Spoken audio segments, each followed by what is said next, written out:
Hi, everybody. I'm trying to figure out where to start tonight. The first study that we did about this subject, it had to do with Genesis 49. We read Genesis 49. We went through it and saw how when Jacob was given the blessing to Yehuda, he gave a prophecy about the first coming of Yahweh, the first manifestation of the Almighty on earth in the flesh, as Yahushua the Messiah. Then the study after it, we based the study on the second coming of Eliyahu, because through the second coming of Eliyahu, as Yahuanan the Baptist, or John the Baptist, as everybody knows him, most people know him, um, through the second coming of Eliyahu as Yahuanan, the Almighty gave us a huge clue on how the second coming of Messiah would be. That is why that happened that way, so that we would understand in what way the second coming of Messiah will happen. So, this time I guess we could start with the book of Revelation, even though we have read that already. Um, I don't think we have read it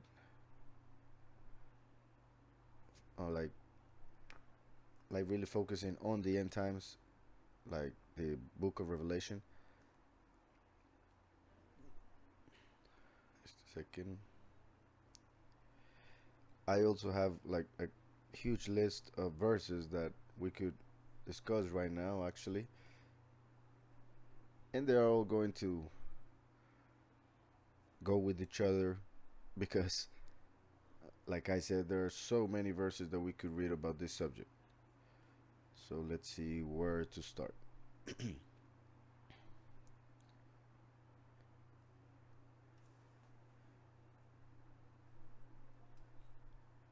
Like I have explained in other times, the yeah, so that we may get the basics regarding the first and second coming. There are several things that are directly connected to the first, and others that are directly connected to the last. As we know, Yahweh said several times, I am the first and I am the last. So Yahweh would appear twice on earth, because when he made creation, he created duality. So even him, when he would manifest in a creation which has two parts, he who is one would manifest in two different times. First, to bring mercy as the Kohen Gadol, or high priest, and then to bring justice as the Melech Gadol, or the great king. Yahushua HaMashiach is called, in the physical sense, the seed of the woman, because he was born from a virgin. So no man no man placed his seed in her. So that's why he is the seed of a woman, like we see in Genesis 3. So physically he is the seed of the woman, but spiritually he is the son of man, because man was made in the image and likeness of the Almighty, and of course he came uh, as a male. So just like I always say, what is fulfilled with the first in one way will be fulfilled in a different way with the last. What I mean by that is, whatever is fulfilled physically with one will be fulfilled spiritually with the last. So Yahushua is the seed of the woman in the physical sense, because he came from a physical virgin. The last is the son of man, because he's physically coming from Adam all the way, because he will be born from a two parents, like normal people. In the same way, the last is the seed of the woman spiritually, because he will be born from the congregation, which is a woman. a congregation who is a virgin, as we see in Revelation 12.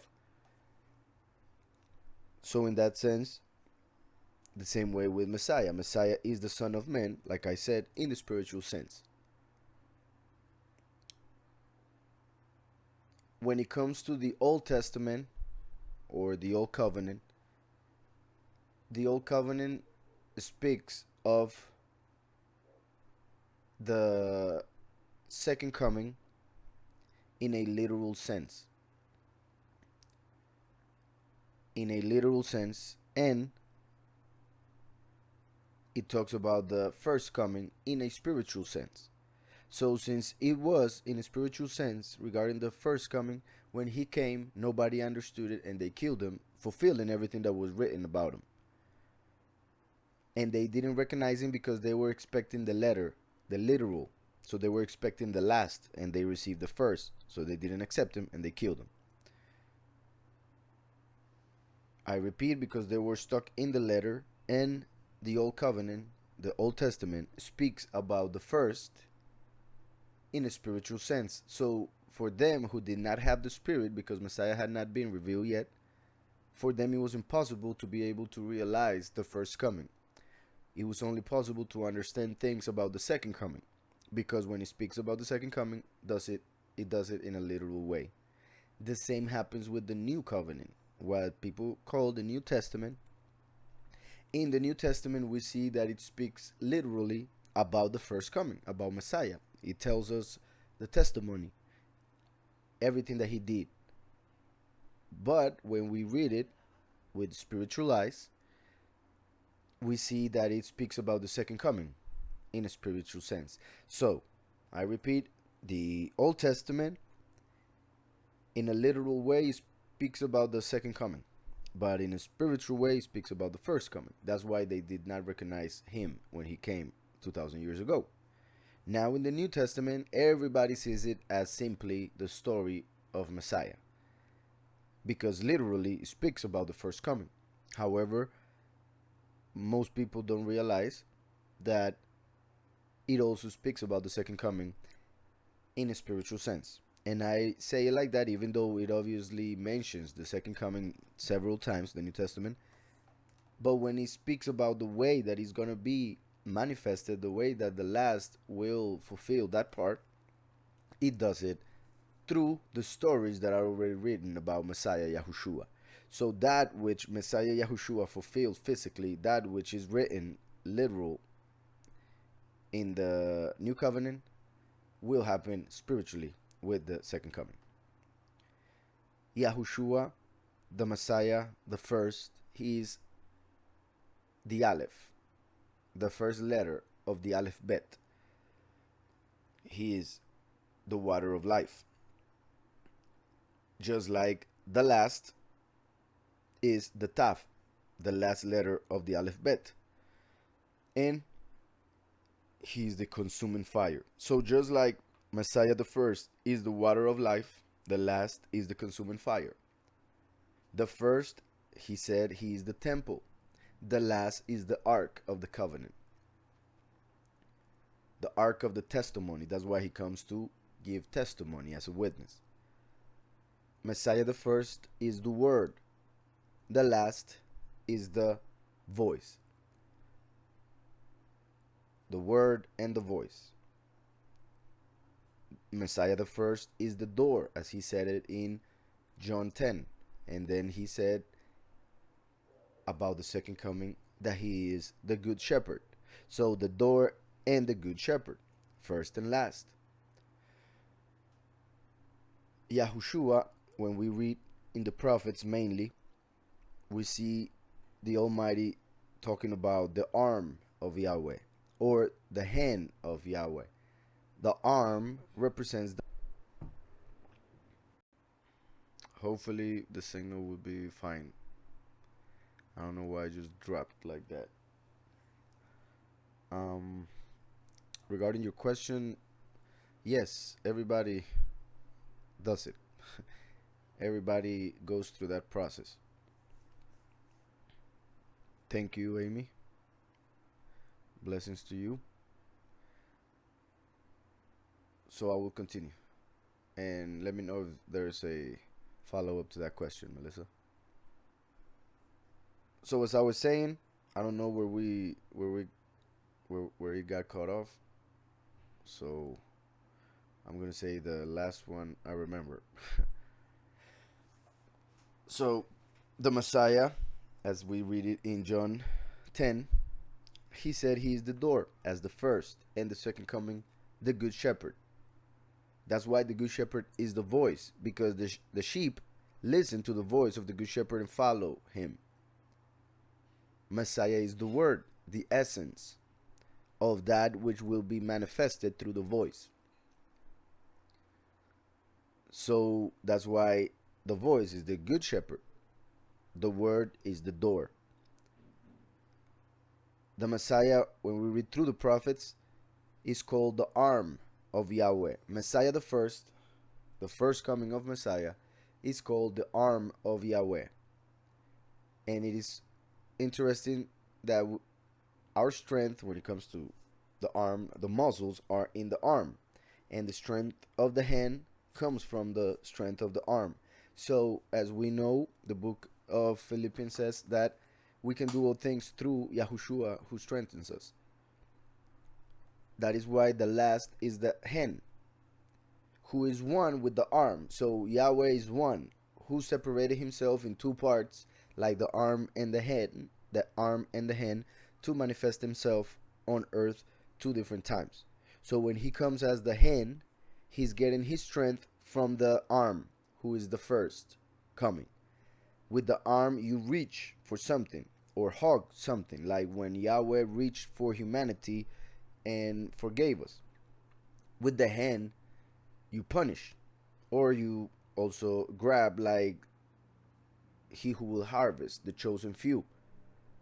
So the hand comes to punish the wicked people and comes to harvest the chosen as the hand. So when the prophets speak about the arm of Yahweh, is talking about the first coming, the Messiah, Yahushua. And when he talks about the hand of Yahweh, it's talking about the last, the second coming, the witness like Moshe. Yahushua also, which we already talked about this, said that he is the root of David. The root of David. People thought he was the son of David because they were expecting the second coming. They were expecting the last. They knew literally about the son of David, but they did not understand the root of David, because that was said spiritually, like I already explained. So when Yahushua came, he asked the Pharisees, whose son is Mashiach? And they answered, David's son. So he explained that that is impossible, because David spoke about Mashiach the first in Psalms 110, calling him Adon, or sovereign, which means that Mashiach is before David. Mashiach was telling us through that teaching that he is the root of David, and therefore the second coming is the branch of David. So the first is the root, the last is the branch, and everything in the middle basically is the congregation. Well, we could say the congregation are the fruits that would come from those branches, being the main branch, the last, but and see the stump as the time that has passed since Messiah left until the branch comes. So it's basically the root, Messiah, then started growing the congregation in time, then it was cut by the Romans through the apostasy. But then we read in Isaiah 11 that from that stump a branch will come out and will give a lot of fruit. So that branch is the second coming, is the last, who will come out of the apostasy and will, through the first, of course, through the root, give fruit, like we already saw in Genesis 49 in the first study. So the first is the root, the last is the branch. The first is called Mashiach, anointed. The last is called the prophet, Hanavi, the prophet like Moshe, because he's the voice, and the prophet is the mouthpiece basically of the Almighty. So the Almighty speaks through his prophets, and his main prophet, through whom he will speak eternally, is the second manifestation, the last. And everything that the last will receive in order to speak, he will receive it through Messiah, who is the first, the Word. So from the Word will come to the voice, so that people will listen to what Yahweh has to say. Mashiach the first, he came genetically, physically, through the tribe of Yehudah. We already saw that a bunch of times. Through the tribe of Yehudah. We see it in Luke, we see it in Matthew, that Joseph, who happened to have two different genealogies, one spiritually, one physical, because of the law that we find in the Torah regarding one of the types of reincarnation. In Genesis 38, we see the story of one of those times in which that technique to reincarnate, which we find in the Torah, was used by Yehudah. So the same way is how Joseph came. So Messiah had two. Well, actually, we all know that Messiah had two parts: the physical and the spiritual, which he was bringing for all humanity. And those two parts were represented in his stepfather Joseph, who also had two parts because he had a genetical father and a spiritual father, according to that law that I mentioned already. And we might see a little bit more about that later on. When it comes to weapons of war, the Messiah, Yahushua the first, represents the sword of the Spirit. That's why his name is what gives us the Spirit. The word of Yahweh is his name, and the word of Yahweh is that which we use to fight, as with a sword, as we read in Ephesians. So the sword is the weapon that is represented by Messiah, like I always say. That's why Messiah had to come and speak to everybody personally, up close, like when a person fights with a sword. However, the last is a bow, so he can fight from far away. Like nowadays, through technology, the two witnesses are going to be able to talk to the whole world without needing to move from a specific place. So the last will send his teachings as arrows from a bow, so he can do it from far away, unlike the Messiah when he came 2,000 years ago. Like I already said, the first Yahushua is the Kohen Gadol, the high priest. The last is the Melech Gadol, the great king. And in the temple of Yahweh, there were two pillars. The first, Yachin, which represents Messiah, the first. And the last, Boaz. Boaz was the other pillar, which represents the second coming. So two pillars, because Yahweh would manifest in two different ways during history. Messiah the first came to fulfill 4 feasts of the Moedim that the Almighty told us in Leviticus 23 that we must fulfill. Pesach, he did it through his death, like the lamb that had to be prepared on the 14th of the first month. On Matzot, which is mixed with Pesach, on Matzot he was buried without sin. Matzot means unleavened bread, because Messiah is the unleavened bread that was going to come and die for our sins, dying without sin, unleavened bread. So he fulfilled Matzot. Then Bikurim, first fruits, being Messiah, the first of those who would resurrect from the dead.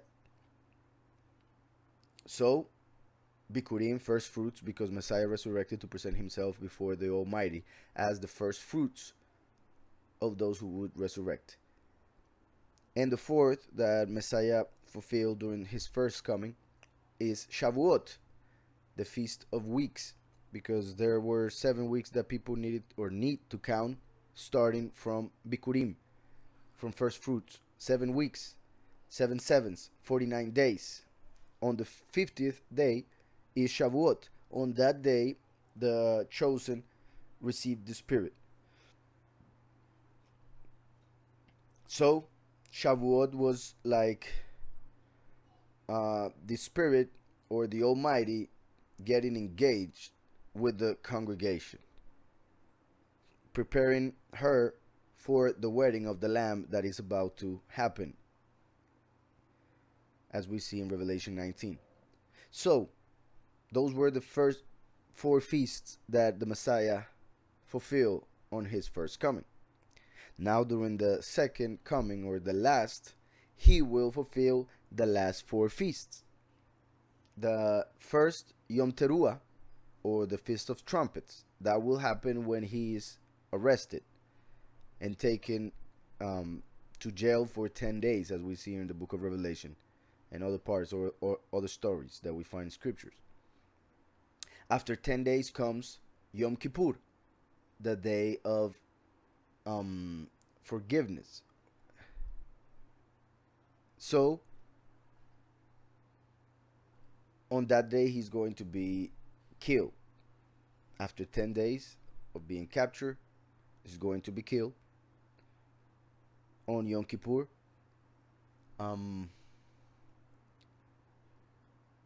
Then, after Yom Kippur comes Sukkot, 5 days later. The last will resurrect 3.5 days after he's killed. So he will be resurrecting in the middle, in between, of course, Yom Kippur, when he will be killed, and Sukkot, which is 5 days later. So, a day and a half before Sukkot, the 2 witnesses will be resurrected and will go up to heaven. And as we see in Revelation, the last will receive authority to take Lucifer, Satan, out of the second heaven. At that moment, he will come down to earth as soon as possible, because, well, once he's not allowed in heaven anymore, and second, he has such a short amount of time starting at that moment that he will try to take over as fast as possible. So in an instant, he will appear on earth as the Messiah to the world, being, of course, the false Messiah, the abomination of desolation, moment in which Messiah Yahushua told us that people should run to the mountains. When they see the abomination of desolation, the place where it should not be, everybody should run to the mountains. When they tell you that the Christ, the Messiah, is here or is there, do not go the other way. That's what the Messiah tells us in Matthew 24, Luke 17, Mark 13. So Sukkot is a feast in which people had to go to the mountains and stay there for 7 days. So it's perfect for this moment, the second Exodus, when the abomination of desolation appears on earth after the last resurrects and kicks Lucifer out of heaven. The false Messiah will appear on earth and will go to kill everybody who doesn't accept him as Messiah. So the chosen few will go to the mountains on Sukkot. After Sukkot, when they are waiting, expecting the transformation, expecting the harvest, there will be 7 days. And then on the 8th day, the day after Sukkot, comes the last of the 8 feasts, which is called Shemini Atzeret. Shemini Atzeret is the 8th day. And that is a day that represents the reunion of the Father with his people. So, for many reasons, it is perfect for the moment in which the harvest will happen. So the 7th trumpet, the harvest, the transformation of the chosen few who will be in the mountains waiting after 7 days, that will be Sukkot. On the 8th, Shemini Atzeret, they will be transformed and united with the Father and taken to the prepared place, as we see in Revelation 12.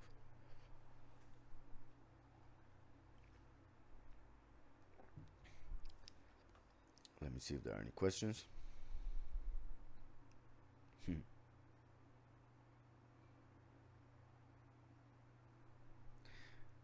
I did not get that, Jose. When I was raised, aka the branch. When you were what? They call you the branch? That would be cool. Oh, well, I would get you said when you would race. You used to run. That was your nickname, I guess. Okay, so if you have any questions, you send them because, well, tonight, not that many people, so it'll be easy for me to read the questions. Shalom, brother. Shemuel. As I already explained, and I'm going to basically read several verses that are going to be connected or that have to do with the first and second coming, just to confirm that which most people do not understand because they only believe in the first. They only expect the first. So that doctrine will actually confuse them. And those who do not accept the true doctrine will be, of course, more likely to accept the false Messiah. So those who accept the true doctrine will be ready with no problem for the second coming, will accept the doctrine, will do what they have to do, and they will be transformed. On the other hand, there are some who will reject the two witnesses in every way, and they will accept the false Messiah with no problem. But there are many who are in the middle, and they will not accept the doctrine of the two witnesses because they do not understand it, because they do not study, because they do not care, because they were taught by false teachers, false pastors, based on the theology that they teach in university, which is controlled by the system of the beast, which is Satan, etc., etc., etc. So many things. Those many people, they will not accept the doctrine. Once they kill the two witnesses, they will see the abomination of desolation, and some of them will realize that they made a huge mistake. They will realize that the two witnesses were right because everything that they said was fulfilled. But at that moment will be too late for them because they already killed the two witnesses. So now they will have to die in order to be resurrected. Because the only way to stay alive will be to take the mark of the beast. And the Almighty told us that whoever takes the mark of the beast will go to the lake of fire for eternity.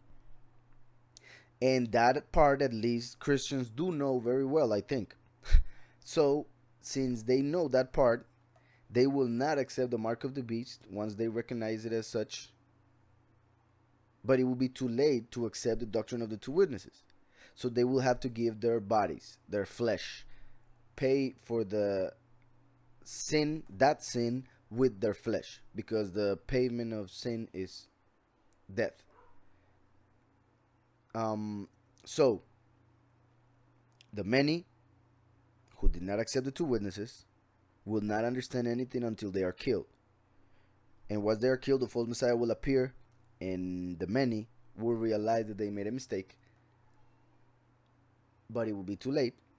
So they will be those, as we already read it, who will be taken, as they themselves confirm it.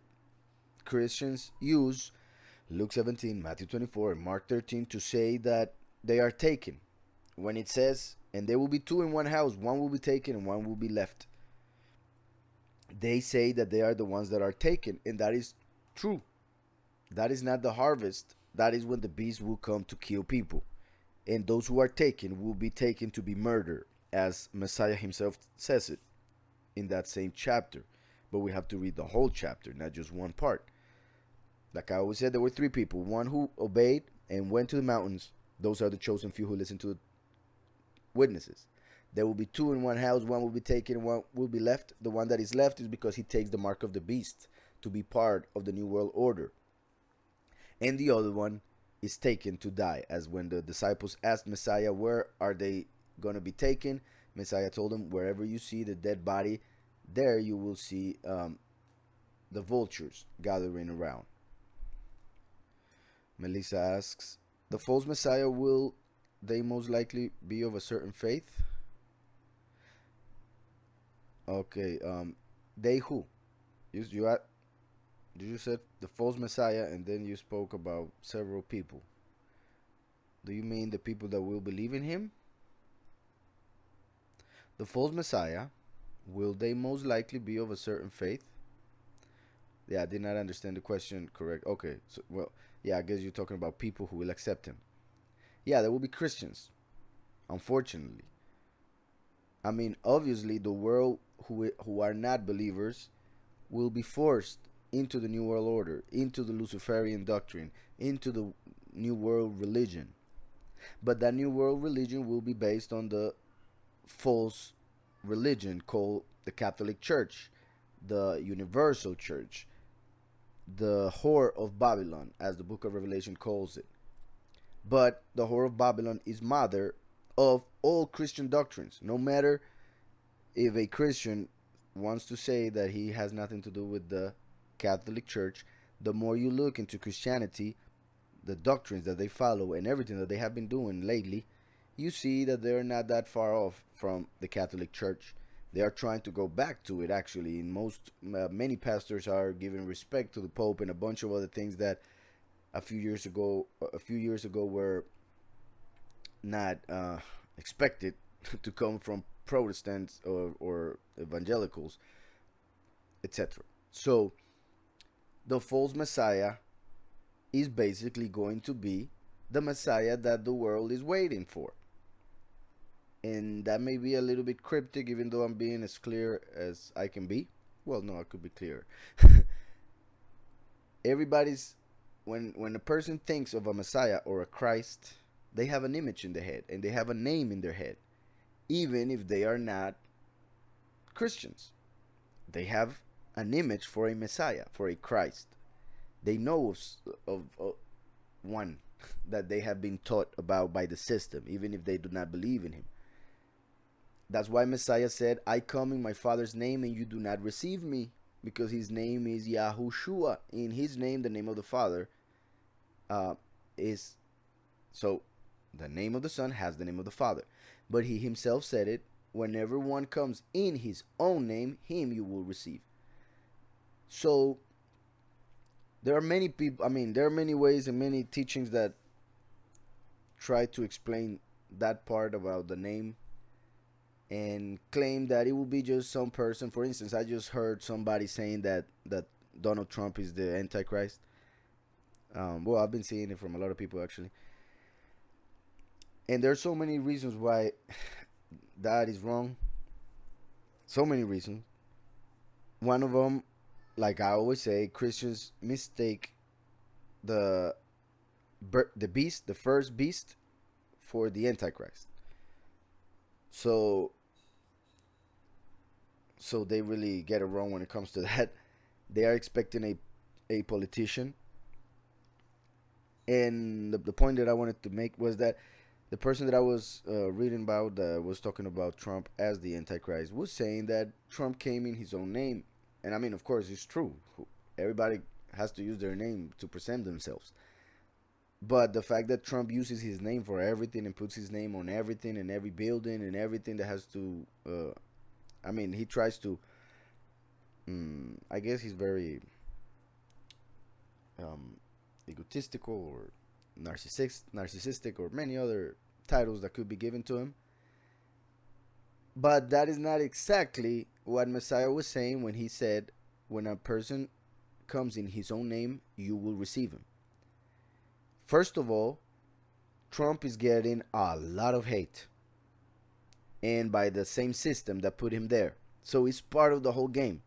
It's part of the game, and that's what people need to understand. The fact that the media goes against him, that's what they are being told to do.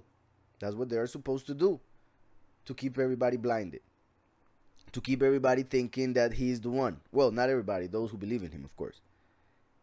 When Messiah said, when one comes in his own name, him you will receive, he's saying that when a person, the false Messiah, comes in a specific name, Everybody will receive him, not just Republicans, not just some people in the United States. Everybody who was expecting something spiritual to happen will receive him. And I'm not talking about those who know what will happen or who know Yahweh, but those who claim to be religious, those who claim to be believers. Many who are not Christians, when they see the image and the name that they have been hearing for their whole lives being manifested and announced everywhere by everybody, they will accept the false Messiah, thinking it's the only thing that they can do, because to them it is seeing to believe. To them, seeing is believing. So Satan will give them something to see. Satan will appear in an amazing way so that everybody who is expecting to see in order to believe will end up believing in him. Many people don't believe until they see. When they see, they will see Satan and they will think that he is, and they will accept him. So that is very important to understand. Sadly, and I know it's amazing, but like Messiah said, many are called, few are chosen. Not all are called. So those who are called are those who believe. And from those who claim to believe, a few are chosen. So we need to understand that the false Messiah is coming for those who claim to believe in a Messiah, but do not do what Messiah said. Do not follow his commandments. Do not read scriptures. They will not recognize him, because they follow an image. They follow a name. They don't follow the truth.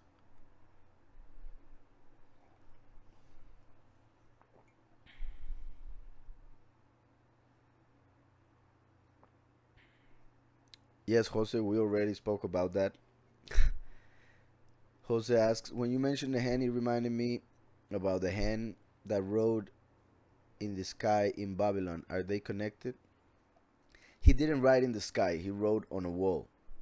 Like the English saying that says, the writing on the wall. That comes from that story. An angel of Yahweh, possibly Michael, he appeared, but only his hand could be seen. So you could only see a hand who appeared and wrote on a wall in Hebrew, and nobody understood it because he was writing it within a specific lettering that only had been used by Elohim himself when he revealed the Torah. So nobody understood it in Babylon, so they called Daniel, who did understand Hebrew, of course, and these letters, and he read it and told the king of Babylon that his kingdom was being taken from him at that moment. So yeah, the hand of that angel represents the end of Yahweh that will come in the end times to destroy Babylon.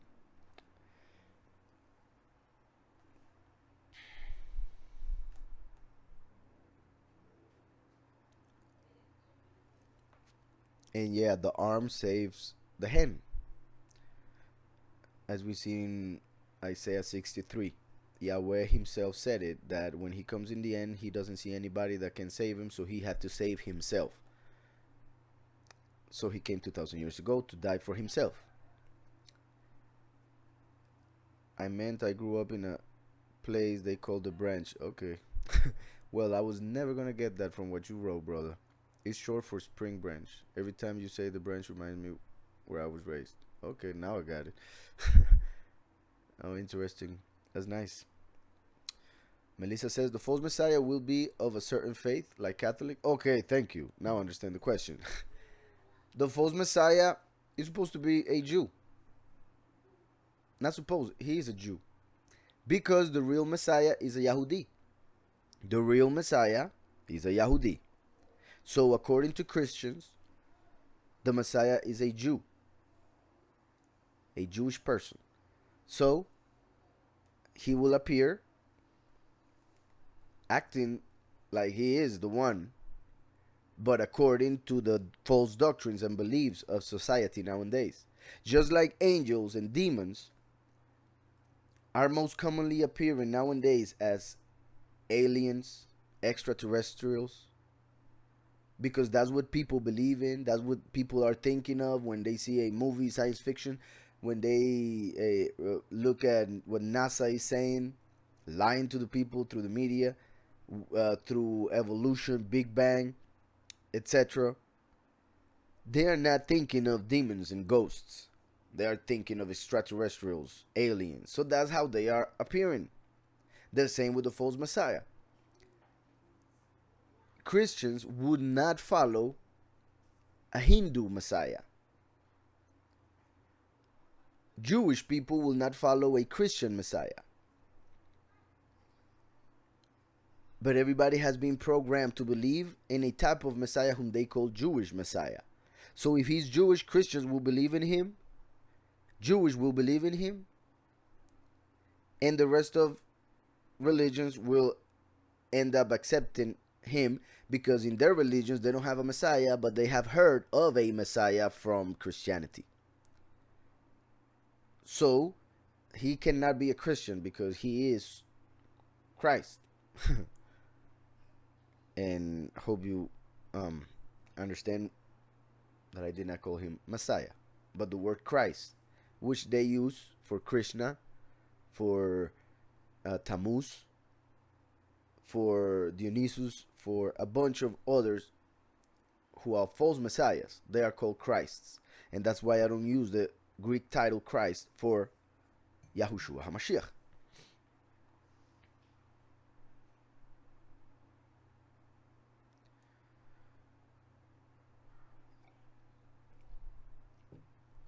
So I hope that was clear. Please let me know if the signal is too bad, or if it's at least fine for at least the voice. I don't know why the internet just dropped so much. So I'm going to continue reading some verses. Like I have already explained also, in Genesis 1:1, the first verse of the scriptures, it reads, "In the beginning Elohim created the heavens and the earth." Heavens plural, earth singular. There are many reasons for that, but that's not the point right now. In Hebrew it says Bereshit bara Elohim et hashamayim be'et haaretz. So it means Bereshit, in the beginning, bara, created, Elohim, the Almighty, mighty ones, et hashamayim. The word et is not translated in any other language, only has a meaning in Hebrew. It doesn't have an equivalent in English, so they just don't write anything in the English translations. As you just heard, it says in the beginning Elohim created the heavens. However, in Hebrew, there is a word between Elohim created and the heavens, and that word is et. The word et is written with two letters, Aleph and Tav, which, like I said in the explanation that I gave before, the first Yahushua is called the Aleph. The last, the second coming, is called the Tav. Aleph and Tav. The first and last letter of the Aleph Bet, the alphabet in Hebrew. So, Aleph Tav, first and last, first and second coming. They make the word et, which is a word that doesn't have a translation. But the best way to understand it, or just to, when you see it, to, I guess, take it, is as the first and last. Yahweh manifesting in two ways. Yahweh manifesting as priest and as king. Yahweh bringing mercy and bringing justice. So that's what we need to understand when we see the word et. Every time, and it appears a bunch of times in scriptures, every time the word et appears, is as if Yahweh was saying through whom he is doing that, or through whom he is making that happen. And he starts with creation itself. So when we go to Genesis 1:1 in Hebrew, we realize that before Yahweh created the heavens and the earth, he made the first and last, his two manifestations. He thought of his two manifestations on that creation that he was about to make. And as we know, everything that was created through the word, as we see in John 1, through the word. And as I just said, Yahushua the first is the word. But also when we go to Genesis, we see that Elohim said, let there be light, and there was light. So not only did he use his word, he used his voice. The word being the essence, the voice being the manifestation of that word. So voice and word are connected, of course, and Yahweh used both to make creation, the entire creation. So the fourth word in Genesis, the fourth word in the whole scriptures is et, first and last. Four words, just like there are four letters in the name Yahweh. So the first letter is the Yud, which goes with the word Bereshit, in the beginning. So in the beginning of the name, there's a Yud. And the Yud happens to be one of the four letters in the alphabet that represents the beginning of something. Even though it's the 10th letter, as in the 10 sayings that the Almighty used to make creation, as in the 10 commandments, as in celestial perfection, basically. So the Yud, even though it's the 10th, it represents the beginning because it's the beginning of every letter. It's just a little stroke that is the one that everybody does when he's going to do any other letter. For instance, well, like I just did the aleph in the air. So the Yud represents Bereshit, the beginning. Then comes the letter Hey, which is represented by the word Bara, created. The Hey represents the spirit, revelation. So it is interesting that Messiah came to be through the spirit, because the spirit is as the mother. So in the beginning, Bereshit Bara, in the beginning created, as in the beginning, the spirit emanated in order to create. In the beginning, when the mind, Yahweh, thought, that was the spirit, the thought, being the mind, the Father. And now, after the thought, comes the word. Because after you think of something to say or to do. And that which you will do, if you were a king, that all you would have to do is to say it, and somebody would do it. So, the word is the third level. In the name Yahweh would be the Vav. The letter Vav is a nail, like the nails that they used to hang Messiah from a tree. And it's also a man. It represents a son of man. The third word is Elohim. Elohim, which is plural, because in the Almighty, who is one, is where all the powers and authority are. So he is Elohim. Also because he would manifest as two. That's why he is plural. Elohim, first and last. The Vav represents the first and last, because he came as a man, as a son of man. So Bereshit bara Elohim et. We are seeing it right there. In the beginning created Elohim, the first and last. In the beginning created the mighty ones, first and last. It's as if the Almighty was saying that in the beginning he created two mighty ones, Elohim, which are his sons, the first and the last, the only begotten son, and then the firstborn. And I know that may be weird for some people, but that is the way they are called, because Yahushua came as the only begotten Son of the Eternal Mighty One, through whom we became sons. We became children of Yahweh. So he is the only begotten Son, and then in the end times, the last comes to become the firstborn of 144,000. The first of all the congregations. So that's why he's called firstborn, because he's first of many, while Yahushua is only begotten. So Bereshit barat Elohim et. In the beginning created Elohim first and last. The heavens and first and last, the earth. So Yahweh made the first and last in order to create everything.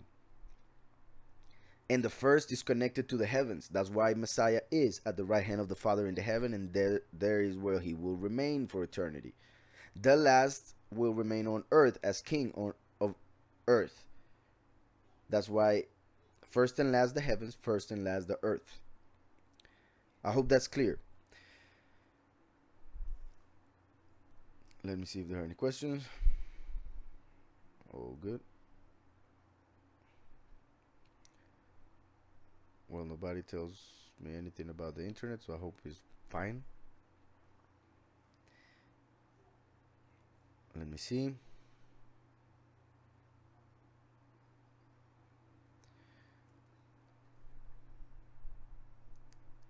I have also explained that the first coming, like I just said, everything was prophesied in the Old Testament. However, the first coming was prophesied in a spiritual way, so those who did not have the Spirit, everybody at that time, could not understand it, could not see the manifestation happen. So they killed Messiah when he came. They were expecting the second coming, and they received the first. Now in the end times, they are expecting the first, and they will receive the last, so they will not accept him either. The first time, they were expecting a lion, a king. Yet they got a lamb, a priest. Therefore, they did not recognize him and killed him. Now, the second time, the second coming, they are expecting a lamb. Yet they will get a lion. So they are expecting the lamb that came 2,000 years ago, but now a lion is what is going to manifest, so they will not accept him either and kill them. So the same story will happen again, but in a different way. And I hope that is understood, because it's very important. It will happen again. He will come again, they will kill him again, but it will happen in a different way, because Yahweh, even though history repeats itself, Yahweh doesn't repeat himself, because he always makes new things. He's a creator. That's what he does. Like I said, I guess in the first study about this subject, we read Isaiah several times about the first and last. Yahushua is the first, the last is the second coming. Isaiah 11:1 says, a shoot will come, a shoot will come, a branch from the stump of Yishai. Yishai is David's father. So is as if he were saying the stump of David. However, the Spirit did not want to focus everything on David. Instead, mentioned the father of David, so that we would understand that it was not based on a specific person, but basically was showing through whom Messiah was going to come in order to fulfill what needed to be fulfilled. So, mentions Yishai because he didn't want to confuse people, which they were still confused when Messiah came, and he asked them, whose son is Messiah? They said, David's. So a shoot will come up from the stump of Yishai. So they said the son of Yishai is David. So he has to be David. That's all they thought about. However, if you keep reading, you will see something that will help you understand. From the stump of Yeshai, from his roots, a branch will bear fruit. From his roots, from the roots of the branch, not from the from Yeshai specifically. The root of David, the root of Yeshai, the root of Abraham, the root of Jacob is Messiah. Yahushua is the root of every living person. That's it. As he himself said it, before Abraham, I am. And Abraham, of course, was before David. So in Isaiah 11:1, the Almighty is telling us about the second coming, of course, which would happen long after the first. A shoot will come up from the stump of Yeshai. From his roots, a branch will bear fruit. The 144,000. So he's mentioning a root and he's mentioning a branch. Two people, not just one, like Christians understand it. Two people, a root and a branch. The root already came, so this from his roots a branch will bear fruit. So Messiah 2,000 years ago, he claimed, he said, he explained it, that he is the root, not the branch. So he was trying to tell people that there was somebody who had to come still. That's why they didn't understand the times and a bunch of other things. If we kept reading Isaiah 11, in verse 10, it says, in that day, every time the scripture tells us in that day, has to do with the second coming, with the last days, the end times. So in that day, the end times, the root of Yeshai, which is Messiah Yahushua, as he himself said it, will stand as a banner for the peoples. A banner, when it's standing, is up in heaven, in the sky, as high as possible so that everybody can see it. And that banner, like a flag, identifies a nation. So all the people who are from that nation, even if they are anywhere in the world, they see that flag and say, that is my flag, that is my nation, even if I am a stranger wherever I'm at right now. And as we know, we are ambassadors from heaven, where our sovereign Messiah Yahushua is sitting at the right hand of the Father. So he is in heaven at the right hand of the Father, in heaven, being he the one who gives us that nationality as the chosen people, as the chosen of the Father. The nation of Israel has as its flag Messiah. The flag, the banner of Israel, the true Israel, the true Yahudim, is Yahushua the Messiah, who is at the right hand of the Father, because he went up 2,000 years ago and he has been there waiting for his enemies to be put as his footstool. So he's at the right hand of the Father as the banner, because he said that he's the root. And Isaiah said, in that day, the end times, the root, Yahushua, the root of Yeshai, will stand as a banner for the peoples. That's why anybody, no matter where they are, no matter who they are, no matter what their genetics are, if they are people, they can believe in Messiah and be part of the people, be part of the nation of Yahweh, the chosen.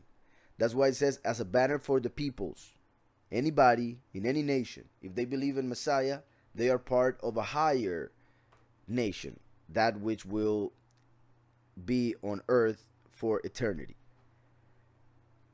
So will stand as a banner for the peoples. The nations will rally to him. The nations, like I just mentioned, are rallying to Messiah to receive eternity, eternal life. And his resting place will be exalted. His resting place will be exalted. What is more exalted than the right hand of the Father? Nothing. Obviously, only where the Father is, in the middle. Messiah has the name which is above every name. So he received the most exalted place besides that of the Father. That's it. And he's there right now as we speak. And we speak in the end times. We are at the end times. So this that we are reading here is happening. All that I have read has already happened and is happening at the moment. And it will bring about what we are about to read. So in that day, the root of Yeshai will stand as a banner for the peoples. The nations will rally to him, and his resting place will be exalted. In that day, he repeats it, meaning that same time, the end times, Yahweh will reach out his hand, a second time. So he will come to earth a second time as the hand. Like I said, the arm is the first coming. However, the fact that he's mentioning a second time, although it does apply to the second coming of Messiah, Yahweh manifesting as a human for a second time, it does mean that, of course. Mainly, or what it literally makes reference to, is the Exodus. When we read the Exodus, we see that Yahweh sent his hand to redeem his people from Egypt. And that hand was represented by Moshe or Moses. And as we know, the second coming is a witness like Moshe, a prophet like Moses. So the Father here is telling us that the second coming is the second Exodus that will happen through a second Moshe, who is the second Messiah, the Navi, the prophet. So in that day, Yahweh will reach out his hand a second time to reclaim, second Exodus, the surviving remnant, 144,000, surviving because they won't die, and surviving because they will be in the middle of tribulation. They won't be taken out before tribulation. They will be surviving through it. The surviving remnant of his people from Ashur, from Egypt, from Upper Egypt, from Cush, from Elam, from Babylon, from Hamat, and from the islands of the Mediterranean.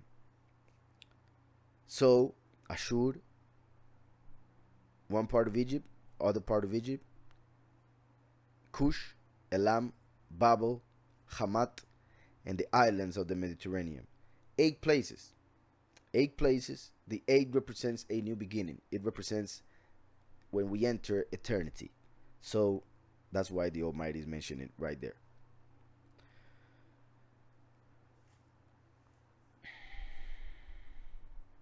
Here's a question. So the last is Michael, but just in a human form. And if the first thing he created were the first and last, that means he created Yahushua and Mikael. So Mikael was created at the beginning. Yeah, one could say that, but in a different way that maybe most people see it. Like I have said, Mikael came from the third heaven to the second to punish Samael, the first angel to be created in the heavens below the third heaven, the heaven of the Father. So Mikael was manifested to punish Samael. In the same stories or the same books that mention this that I just mentioned, Yahushua as the light appears to give the message or the understanding to Samael that he had been that he had fallen. So we see the first as the light that manifests the truth about the judgment that was being given at that moment, and Mikael the last appeared as a fire that took him out of the throne and took him out of the authority where he was, just like he will take Lucifer out of that authority that he holds at the moment in the second heaven, and of people who still worship him and follow him. So yeah, it will be Messiah. That's why he is first, and then through Messiah a further manifestation of that word as the voice, a fire, which eventually, when entering the second heaven, got a body like that of the angels. So when people think of Michael, they put him in the same level as the other angels. But his soul was a fire that came from the third heaven. I hope that is being understood. So he is higher than the rest of the angels. He and other 6 angels are higher than the rest of all the angels. And those other 6 are Gabriel, Raphael, Uriel, and others that Hanok mentions in his book. So is that why Michael is not one of the angels that came straight from Yahweh? So there is 8 with Michael. Is Michael created to eventually become a son of Yahweh, not just a Malach creation?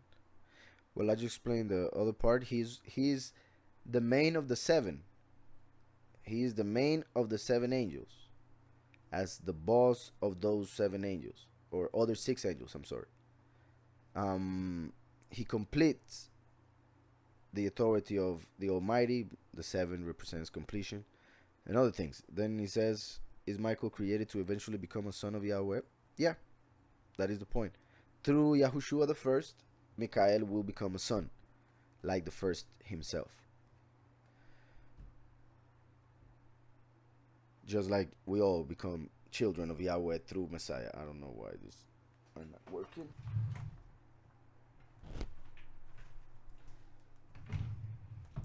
Let me see. Caleb is like Eliyahu. Yes, he is. Good catch.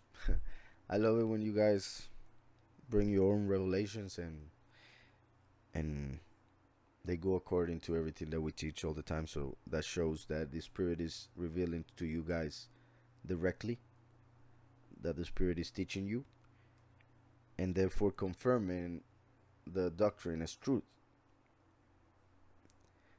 because the Spirit is teaching you the same.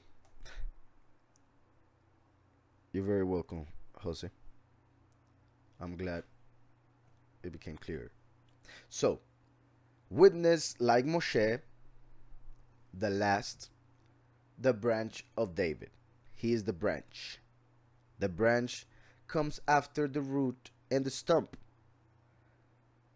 So is the last thing that comes out of the tree, if we don't count the fruit, of course, which happen to be the chosen, those who will be sealed in their foreheads with the name of the Father and the Son, through the doctrine of the 2 witnesses. The congregation will be the stump that has been growing for 2,000 years. And Yahushua the Messiah, the first, is the root of David. And let's go to Jeremiah. Well, I think we have read this already. I'm not sure, so I'm just going to read it just in case you let me know if we already read it. Jeremiah 33.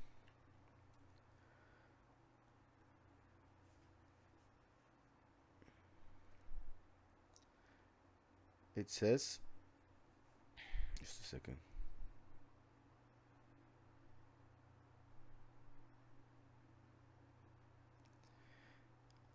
"15. In those days," once again, in those days, the end times, "and at that time I will cause to grow up to David a branch of righteousness." A branch of righteousness. Not a root, because the root had to come first before the branch, of course. So if the branch would come at that time, that meant that at a previous time, a root had to be growing. And therefore, before that, a seed had to come to earth and die in order to give fruit, like Messiah said that he is. That seed that came from heaven. The word is the seed, as we have read in the parable of the sower. So, in those days, and at that time, I will cause to grow up to David a branch of righteousness. And it doesn't say a branch of mercy, but of righteousness. The second, the last.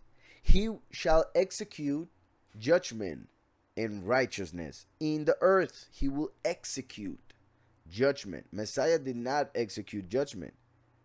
Not at all. So much so that when he was dying on the tree, while everybody was laughing at him, testing him, tempting him, and a bunch of other things, he prayed for them. And he said, "Forgive them, for they do not know what they do." Which is completely true, because they did not have the spirit, so they did not understand. So he prayed for them because he came to bring mercy, forgiveness.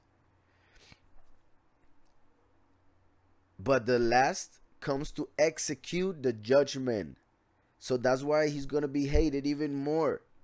Because if Messiah the first appears saying to everybody, "You are forgiven, receive a miracle, receive health, this and that," and they still killed him, imagine how much they are going to hate the one that will come to execute judgment and will actually come to say, "Repent or else." Repent or a judgment. I don't know what is happening, but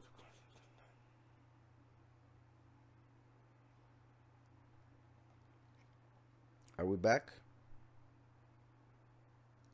Okay, hopefully we're back. That is so weird. I don't know what happened, but when we started the study, the internet was amazing. Then it was like a break. It got disconnected, and when it came back, the internet was awful. Now it got disconnected again, but it came back amazing. So, well, at least that is good.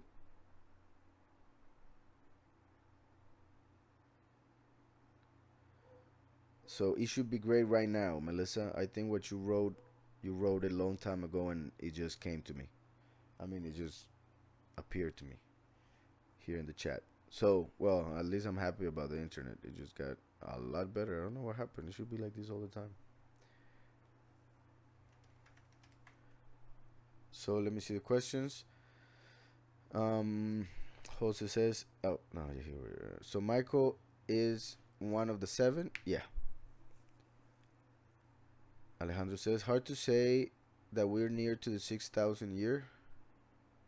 No, not hard at all, but it's hard to say exactly in what year we are. So, no doubt we are around by a very few years around the 6,000 mark. But um yeah, I hesitate a lot when I try to give a time to the year. Thanks to the Almighty, I'm very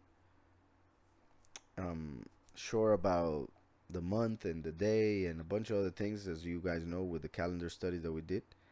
But when it comes to the year, there are so many problems with that, or uh, teachings, false teachings, or opinions.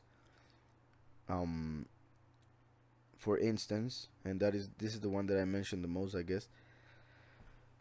In the Jewish calendar, which is wrong in many ways, in the Jewish calendar, they are in the year 5,778. 5,778. So it's far away from the 6,000, of course. However, they have a lot of issues, and they know it with their calendar. And many people know, this is not very hard to find, that the Jewish calendar has years that are lost, many years that are lost, but nobody agrees on how many years are lost. So some say that are like 240, some say there are 220. I have found three opinions that are, I guess, the most prevalent, at least to what I have researched. But like I said, there are many other numbers around that they throw. But the three that I found most prevalent, or maybe most possible, were 240, 222, or 220. The fact that 220 and 222 are a possibility, makes me lean towards those two numbers because they are very close to each other. Plus, there are other things, of course, not just that. I'm just saying by probabilities. And the 222, or actually the 22, appears on scriptures a lot when it comes to Jacob. The 22 and the 20 appears a lot when it comes to Jacob, to his tribulations. And the end times is the time of Jacob's trouble, Jacob's trouble. So it is interesting that the end times has a relation to those numbers, the 20 or the 22. So that's, among other things, why I tend to lean towards 220 or 222. Now, if we were to take 6,000 years and take from it 222, we would reach to 5,778, exactly the year in which Jewish people are right now. However, if we were to add 220 to 500, to 5,778, we would get, of course, a difference of 2 years. And my point with that is that I do believe that we are around the 6,000 year by a couple years, perhaps, difference. But I'm not going to say that we are in the year 6,000. I'm not going to say that we are in the year 5,998.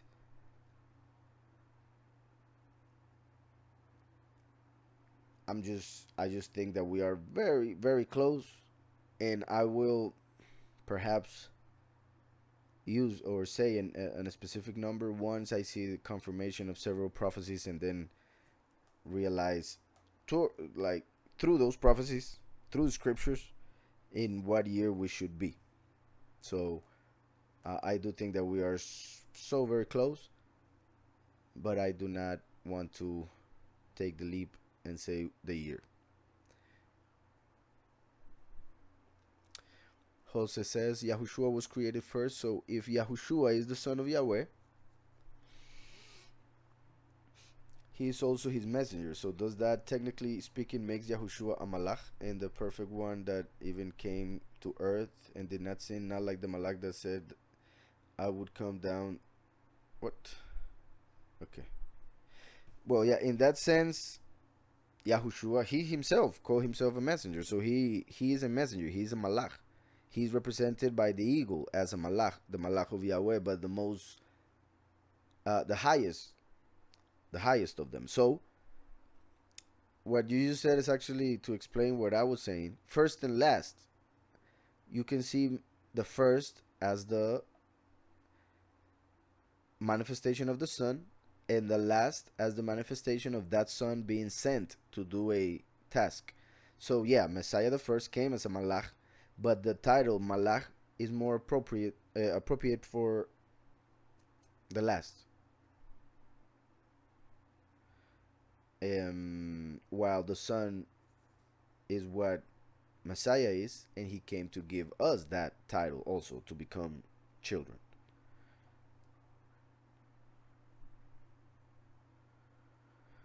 And yeah, I understand what you're saying. The Malachim told Yahweh that if they were to come to earth, they would not sin. However, they did, and that is unlike what Messiah did as a Malach, the highest Malach, who actually came and did not sin at all, and he did it to pay for us all. Actually, the opposite of Messiah Yahushua and what he did.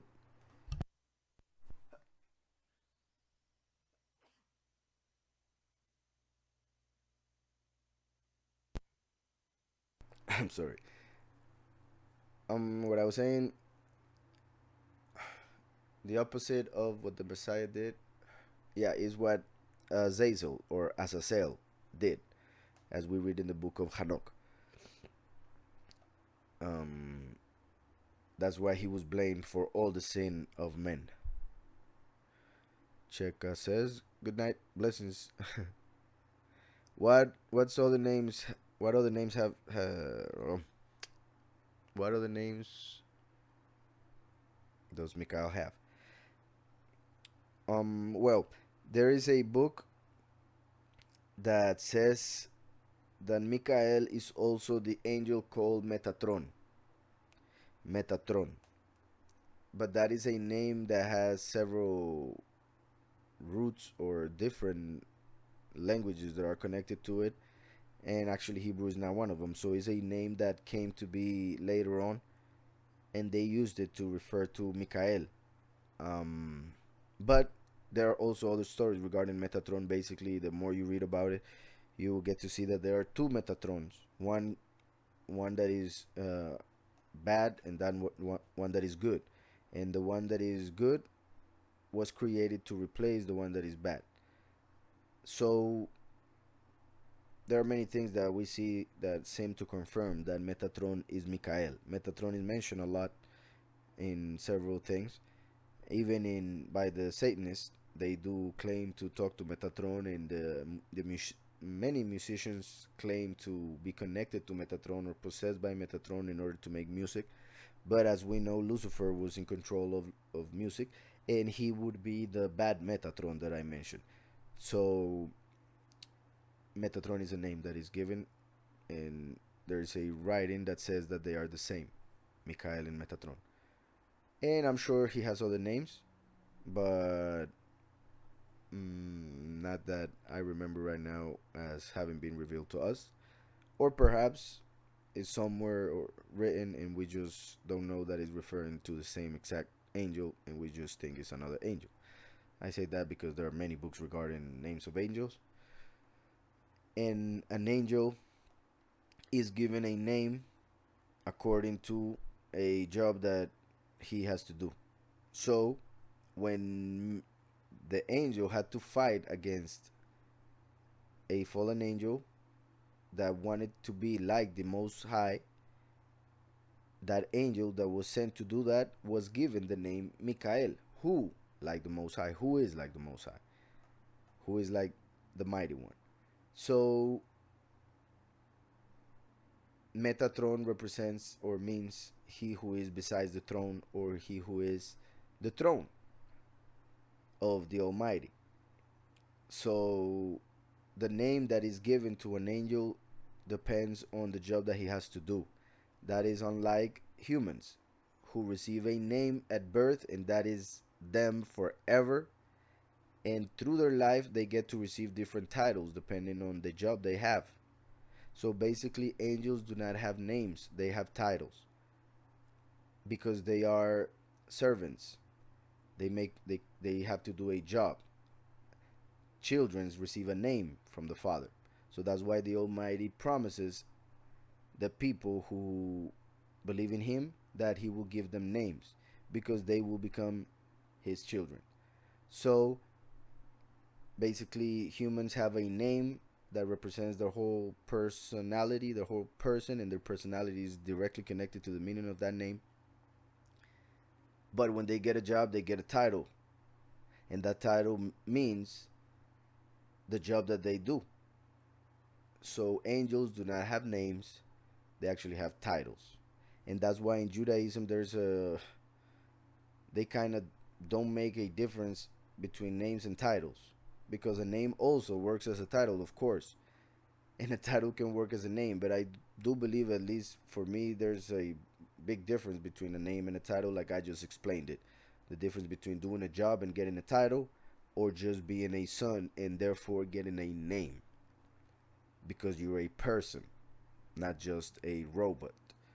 So that's kind of the difference I make between name and title. That's why the Almighty has many titles but only one name.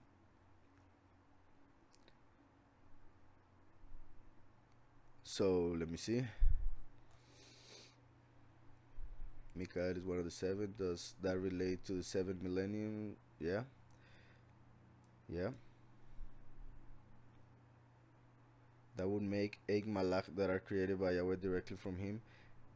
Why eight? Do you mean Yahushua as one of them? Because in a way, I wouldn't put him next to them, but if you mean because of the meaning of the word malach, well, yeah. But the rest, the other six would have been created later. Like, I just want to make sure you understand. First and last were created first before.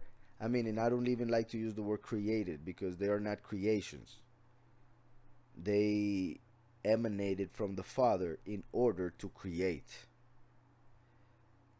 And the only way to become an emanation, to become an eternal being in that eternal realm, is by accepting them through first and last.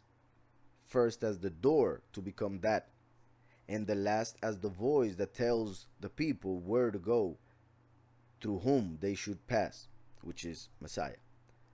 So I just want to make that clear. First and last were made before everything was created, because they were made in order to create everything.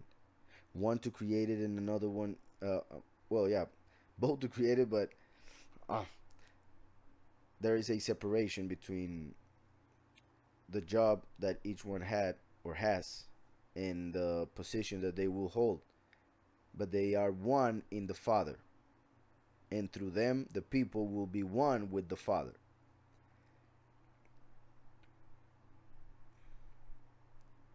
So first and last were made before anything was made, and as the words say it, even within the first and last, the first has the position of leadership because it's first,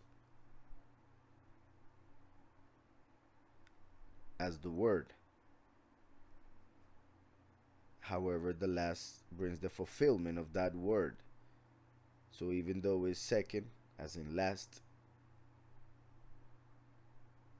is the fulfillment of that which was said by the first, who is leader, authority, power, the way, etc.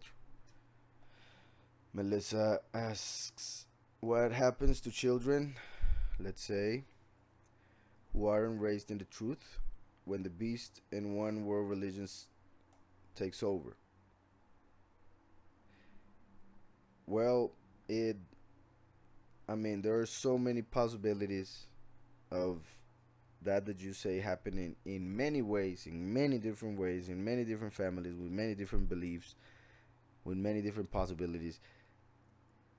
So it's a very general question, which I think could be seen in many different ways and therefore answered in many different ways. But I'm going to try and answer it in kind of a general way also. For instance, I want to. I don't want. How do I say this? Remember that I always say reincarnation is true. It's found in scriptures. Even though the Christian church took it out and basically speaks of it as if it was heresy, we find it in scriptures over and over again. But you have to read it, you have to study it, you have to go into it, because it's not one of the easiest subjects. And it is not one that is necessary for justification. Therefore, you have to study to a certain level in order to actually start seeing it, and then keep on going in order to start understanding it, and then to explain it, etc. So reincarnation is found in the Old Testament and the New Testament.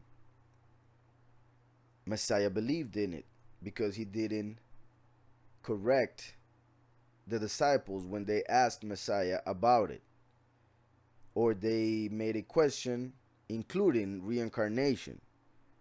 Messiah did not tell them they were committing heresy or speaking lies. So that means it was a belief in Judaism. It was a belief that the disciples had, and it was a belief that Messiah had. So to me, there's no doubt about it. But I know that it is an issue for many people that come from Christianity or still claim Christianity as their religion. So, with the understanding of reincarnation, there are many things that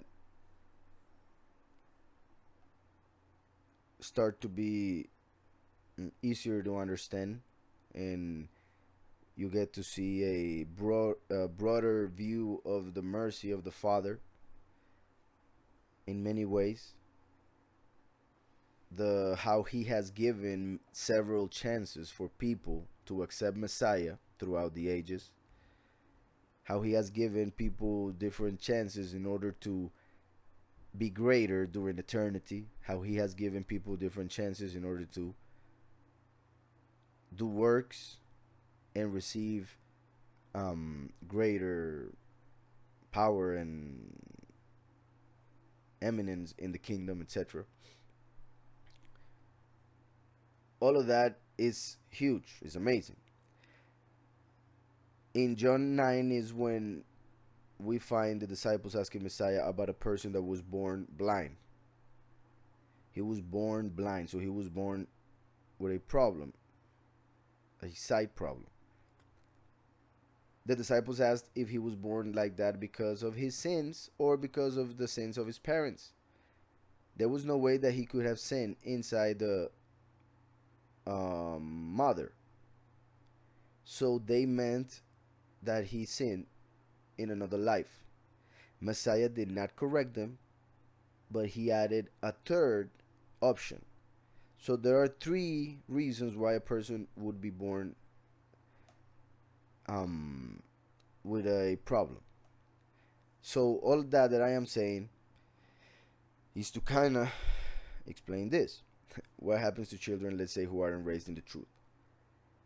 If a family does not believe in the truth, if they are atheists, they will most likely teach that to their children, of course.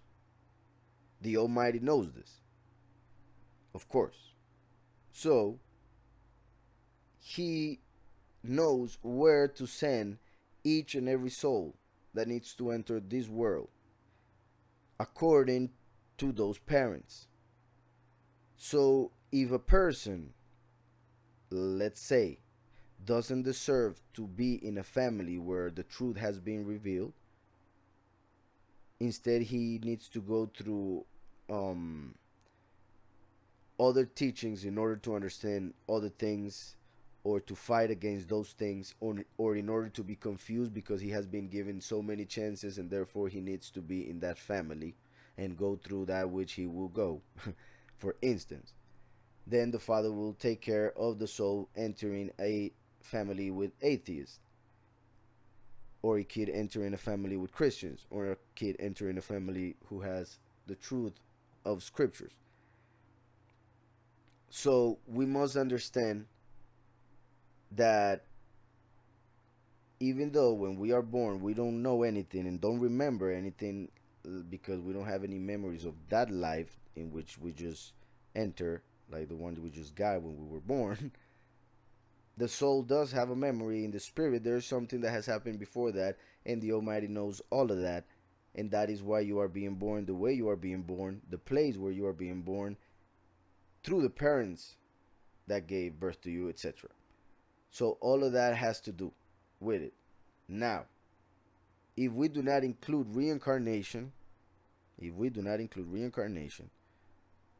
then if we're talking about kids under 13, and maybe even less because nowadays kids are kind of different, but basically at 13 is when a kid knows to separate good and evil. So before that, they will be innocent of that which they do that is wrong, because they are doing it innocently. In that sense, without including reincarnation, kids who have parents who are in the lie either will go through death and be justified because they were innocent, or because of the sins of the father. And of course, I repeat, Yahweh has control of every single child, every single soul. The kid would be, well, yeah, in this case, the way you put in the question, if the parents accept the mark of the beast, they will most likely give their children the mark of the beast. That is what most likely will happen. So, basing my answer in that question, one would need to understand that those children who would get marked by the beast, if we take reincarnation into account, is because they were condemned already and they needed to be born in order to be sent to their destiny. That was all they needed to be born for. So that's why they were born and then got marked. If that were the case, and if we're including reincarnation in the mix. Hope that's clear. We need to understand that, for instance, with Christianity, they speak of the rapture and they believe that all kids will disappear. They believe that all kids would disappear. And that doesn't make sense for any reasons. One, it doesn't say that in the scriptures anywhere, not at all. And second, that would be actually wrong of the father to do. And please listen, because that may sound wrong. That would be wrong because that would be not just for the people who came before those kids. Because all throughout history, kids have died. Coming out of the mother, days later, months later, a couple years later, but kids die, unfortunately. And I cannot understand actually how bad it could be, and I do not want to know it, to lose a child. If, well, yeah, I got stuck in that feeling of what that could be. Um, that's basically the worst pain that a parent can feel, of course, or a person can feel losing a child. So if that is the worst pain, most of the time when that happens is punishment because of what I just mentioned earlier, the generational curses in which the parents, they do not understand in any other way. They are told to do something, they are told to be something, and they just don't want to. They go against the father, etc., etc. So they have to go through an experience like that in order to see life in a different way. And that is the hardest blow that a parent can go through. I'm pretty sure of that. And like I said, not all cases are the same, but most cases are because of that. So, Yahweh has control of the souls. Through history, kids have died. So it makes no sense to say that now all of a sudden the Almighty will take all kids and take them out. We need to understand that the Father does justice all the time. And the kids that have died, for some reason, they have died as kids. In many cases, is because all they have to come and do, they did it in a very few months or days of coming to earth, and they were ready to go. They were ready to go to the Father, or they were ready to go into a different life. So, and I keep coming to reincarnation because it's basically it explains many things about it. But we need to understand that the Father is righteous, He is just, and He knows where every soul will go, how that soul will be raised, and why has to go through that. Like I said, it is most likely obvious that the parents who accept the mark of the beast will give their children the mark of the beast. Now we need to understand also that in the physical sense, there is no greater responsibility than being a parent. Well, in the spiritual sense also, because a child is the only thing that a human can make that is eternal. Other than the decisions that he makes for himself, something apart from him, the only thing eternal that he can make is a child. So the parent has a responsibility over that child's eternity. So it's huge, and some people will have to pay for that, of course. And the children of those people are children of those people for a reason also. Unless I mentioned three reasons because that's what the Messiah said. It could be the sins of the fathers, and they need to be punished through it. The sins of the child, it's him or herself from a previous life, and that's why it came through the family. Or because the father needs to make a miracle and save that child in an amazing way.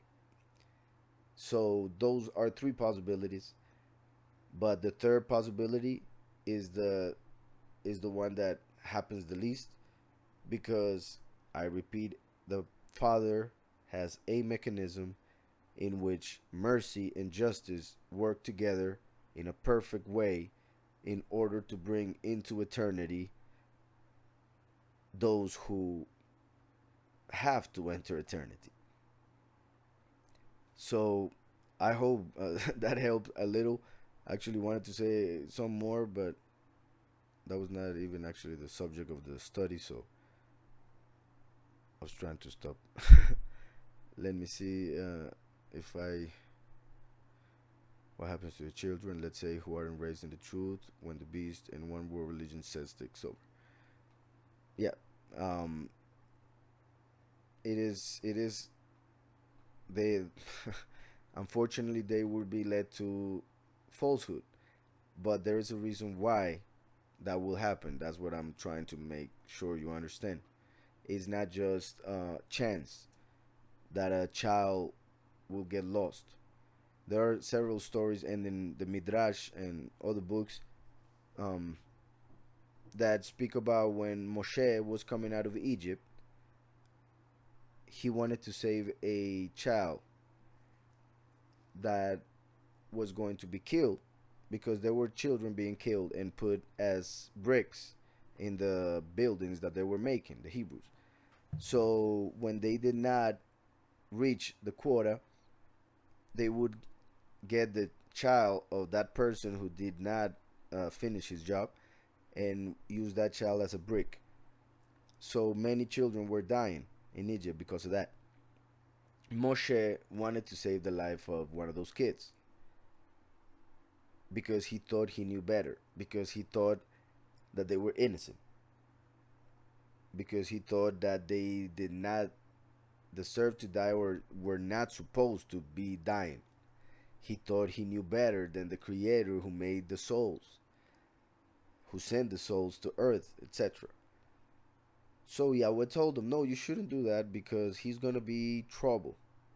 If he were to grow up, he would make so much damage to his family and to the nation that he is supposed to end up the way he's going to end up.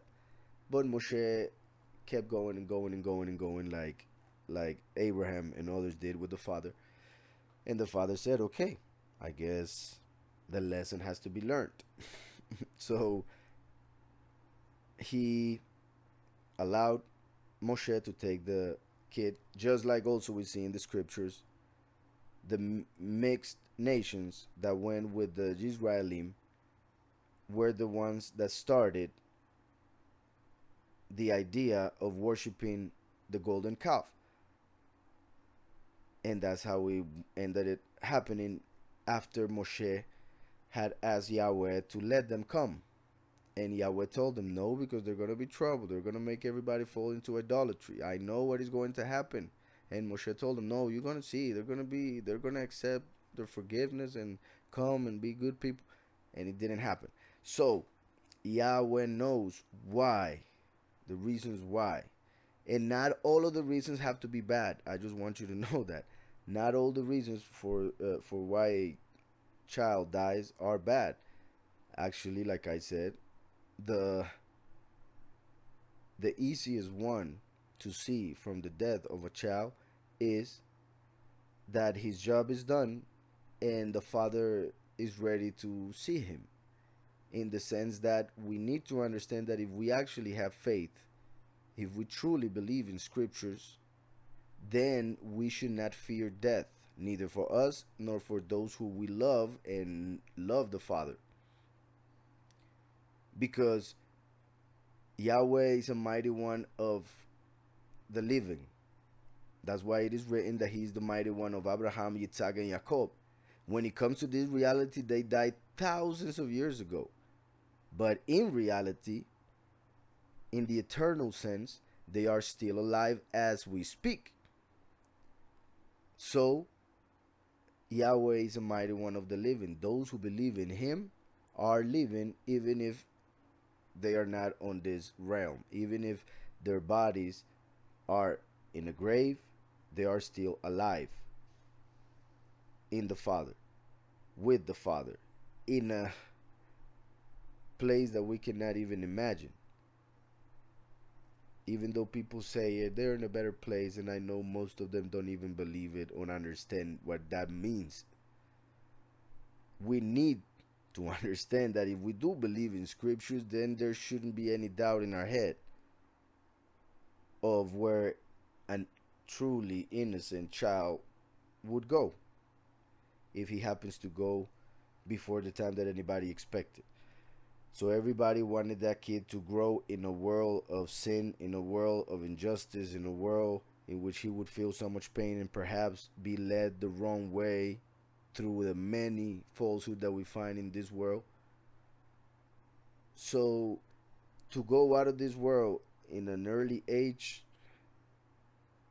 is only bad for those who love that person in this reality. Because for that person, if he's righteous, he's going to go to the best place that he can be in the sense of the present time for that person. But as Paulus told us, and we need to understand, the more that we get to live in this world, the more time we have to make works to spread the word in order to raise the kingdom of Yahweh and also our souls into a higher level. So it's a win-win.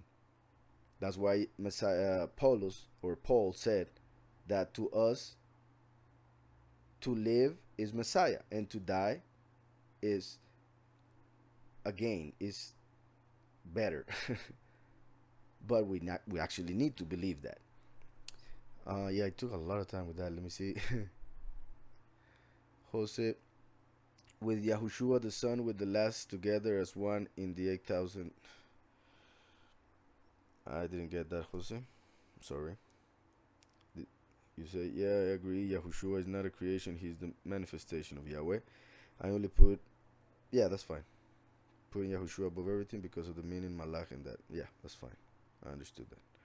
Cheka says, but the Messiah never mentioned the word reincarnation. And he did mention resurrection. Yeah. Actually, resurrection is also a wrong word. I use it just because it's the most common to understand coming back to life. But yeah, I never said the word reincarnation is found, but the word regeneration is found. Regeneration. Resurrection is not found either, but coming back to life is found. So my point is, just because you don't find a word that they nowadays use for it doesn't mean that that doesn't exist. You have to read the whole scriptures. You have to read the context of the stories. Like I always say, well, not perhaps not always, but I try to make it clear every time I speak about reincarnation. I don't mean the way most people understand it, because there are actually three types of reincarnation, and only one of them is similar to that which everybody thinks of. When people think of the Hindu idea of reincarnation, which according to some Jewish rabbis happened to come from Judaism, the Hindus got it from Judaism and obviously changed it to their beliefs.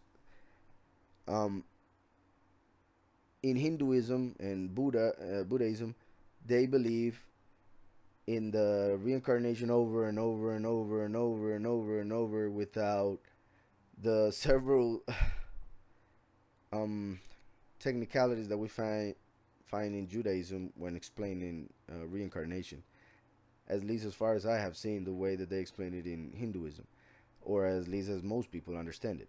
So reincarnate always accord. Like if you do better, you get to be in a better body and better creature because they include insects and animals and everything. So depending on what you did, you either go down or go up in the ladder of creatures.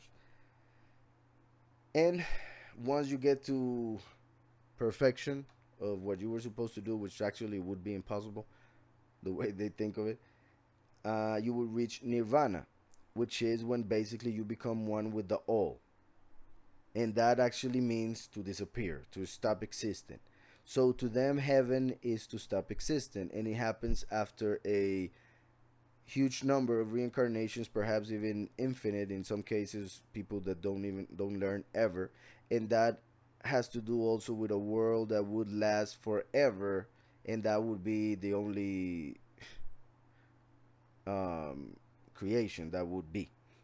However, in the way that we see it in scriptures, is a mechanism that the Almighty has used during history, the 6,000 years of history, for people to, for instance, Adam came and he lived for 970, I mean, see, yeah, 930 years. 930 years. Adam lived 930 years. Then some people come nowadays and live 20 years and die. And we have like 910 years of difference between these two men. And obviously, we can make the same difference with a bunch of people. My point is, just like Adam came 930 years, the Almighty could make one person come 9 times to live 100 years each time.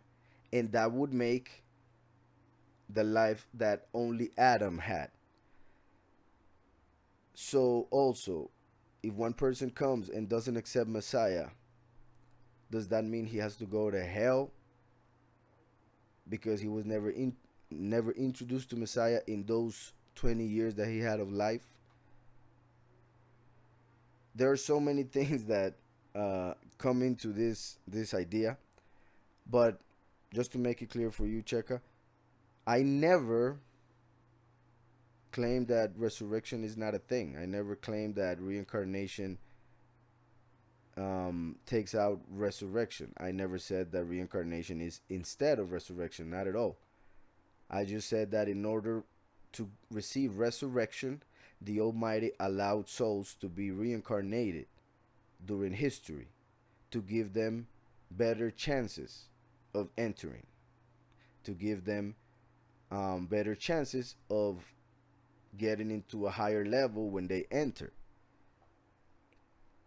So there are many things. I mean, like I said, John 9 should be enough. I mean, John 9:1 should be enough to see that reincarnation is a thing. But then we have the fact that Eliyahu came back as Yahuhanan. And you could see the study that we did last week, the number 2 of the second coming. Because Eliyahu came as Yahuhanan, the Baptist, John the Baptist. Messiah said it. Then when Messiah asked the disciples, who are they, the people saying that I am? Some say that he was Yahuhanan. Some said that he was Eliyahu. Some said that he was Yirmiyahu, Jeremiah. Some say that he was one of the old prophets.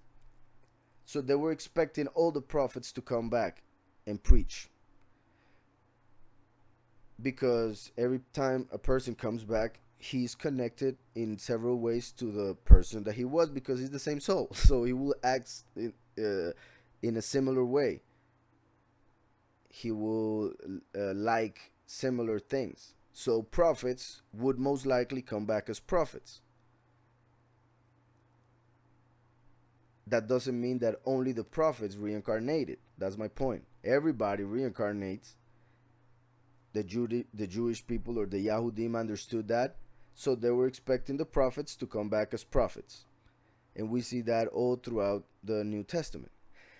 In the Old Testament, we see other things. I hope that's clear, Cheka.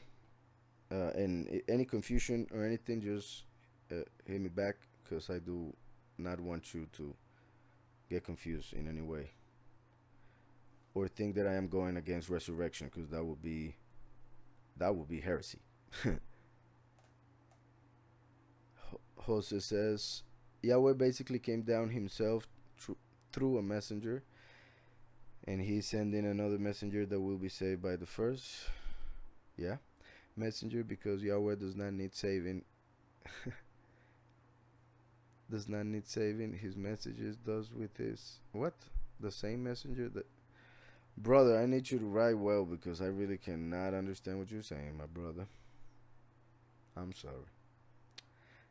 Yahweh obviously doesn't need salvation. He is salvation. The point is that when he comes as a human, humans do need salvation.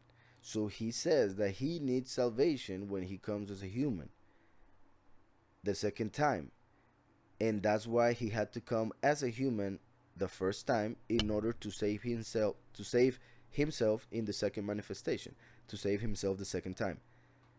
And I say that based on Isaiah 63. You can read it yourself, that he saves himself, because nobody would save him, nobody would help him. So that is even well, it's so powerful that I hope you guys go and read it. And then also, if you have any questions about it, let me know. So basically, he saves himself by sending himself to save himself. Exactly, my brother. Isn't that amazing? Don't worry, Melissa. These studies were also part of the idea for you guys to just make questions. Jose says, Koresh, what they use kids as bricks, that's terrible. How evil does some have to be to do that? Imagine. And they are doing things like that nowadays, but obviously not literal as a brick, but they do several things like that, because evil people get worse and worse. So if the Egyptians were doing that back in the day, we cannot imagine what the Illuminati are doing nowadays and are not telling us or allowing anybody to know. And maybe, let me see. Maybe he comes as a kid and gets killed, like the one who they are using. And maybe steps on. I'm sorry that I'm not reading it out loud. Is because I just cannot understand what I'm reading. So, and it reminds me of the statue of Shiva from yesterday, the one from the CERN. hmm hmm I mean, yeah, I understood that second part, but since I didn't understand the first part, I'm not sure what the idea was. I'm sorry. Moshe, you worry about a comma. You should worry about other things than just a comma, my brother. Alejandro says, Moshe had two kids with Sephora. That's right. They were like two witnesses, or represents the congregation. Um, Both, because the two witnesses represent the two congregations, the few and the many. So if you see it as group of people, the two flocks of the Father, the few and the many. If you see them as two people, the two witnesses.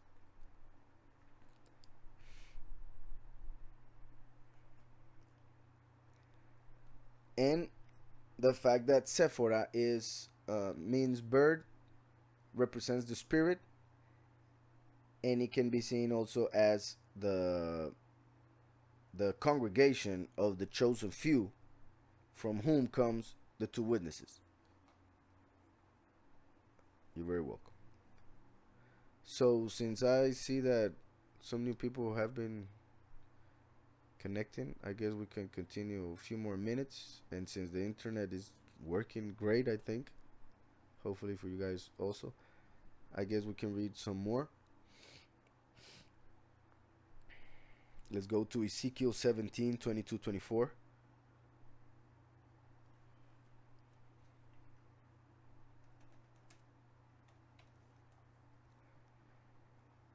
Ezekiel 17 from verse 22. It says, "Thus says Yahweh Elohim, I will take also one of the highest branches of the high cedar and set it out. I will crop off from the topmost of its young twigs a tender one, and I will plant it on a high and prominent mountain. On the mountain height of Israel I will plant it, and I will bring it forth. And it will bring forth boughs." Come on. Okay, I guess we're back.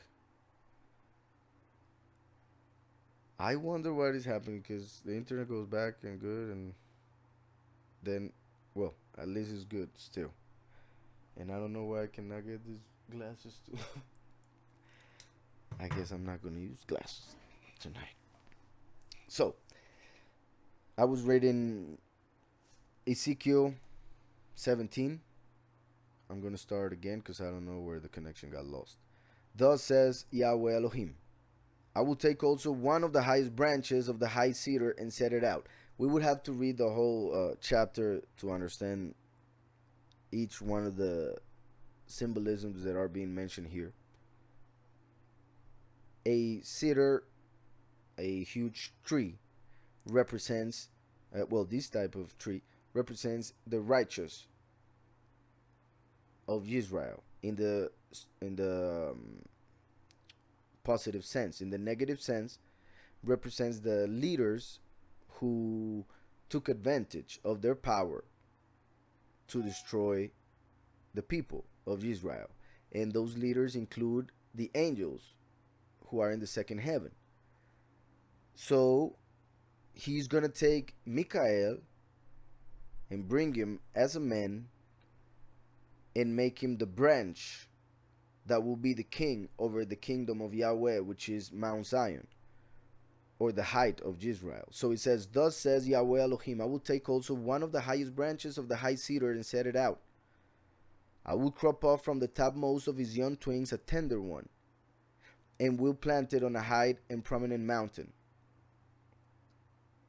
So it will take one of the highest branches of the cedar and set it out, and then will crop off from the topmost of his young twigs a tender one. It is interesting that when you read about Metatron, which I was mentioning earlier, which is another name that is given to Michael according to some writings, he's called the young one, as in the way he acts or looks as a young Yahweh.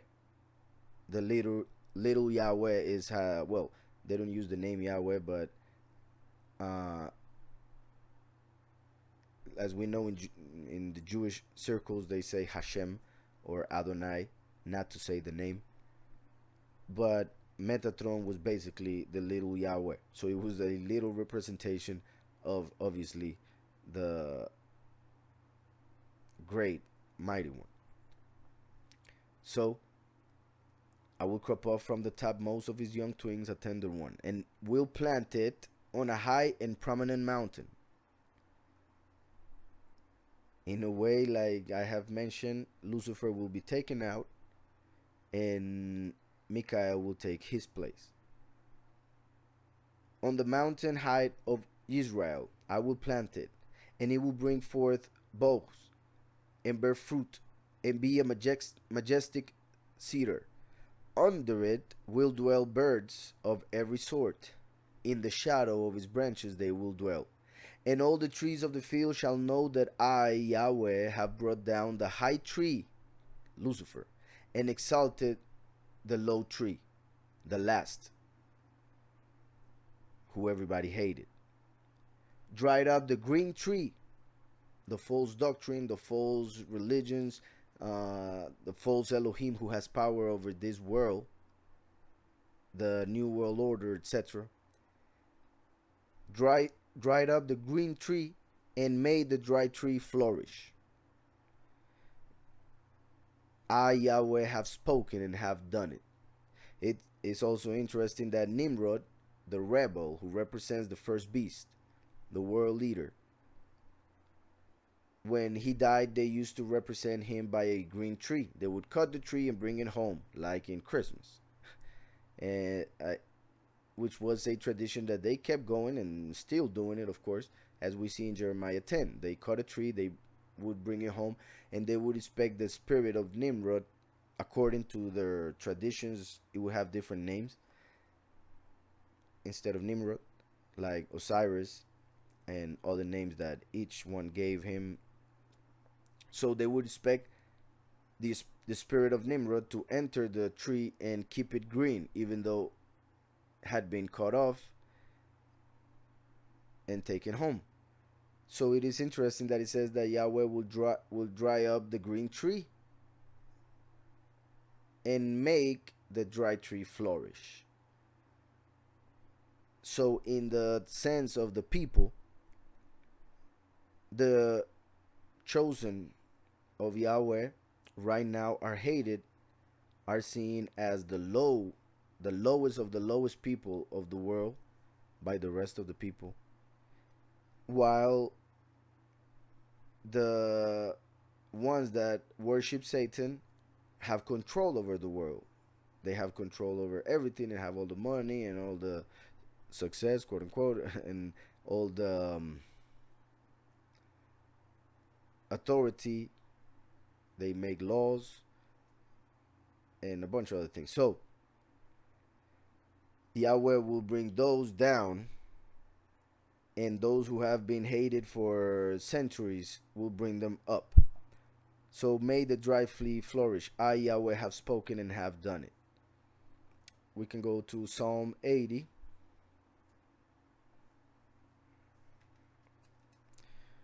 In Psalm 80, from verse 14, it says, "Return, we beseech you, O Elohim of hosts. Look down from heaven and see, and visit this vine, and the vineyard which your right hand has planted, and the branch that you made strong for yourself." The branch that you have made strong for yourself. So the last that Yahweh will put as king, after he planted a vineyard 2,000 years ago, because Yahushua said that he is the vine, not divine, the vine.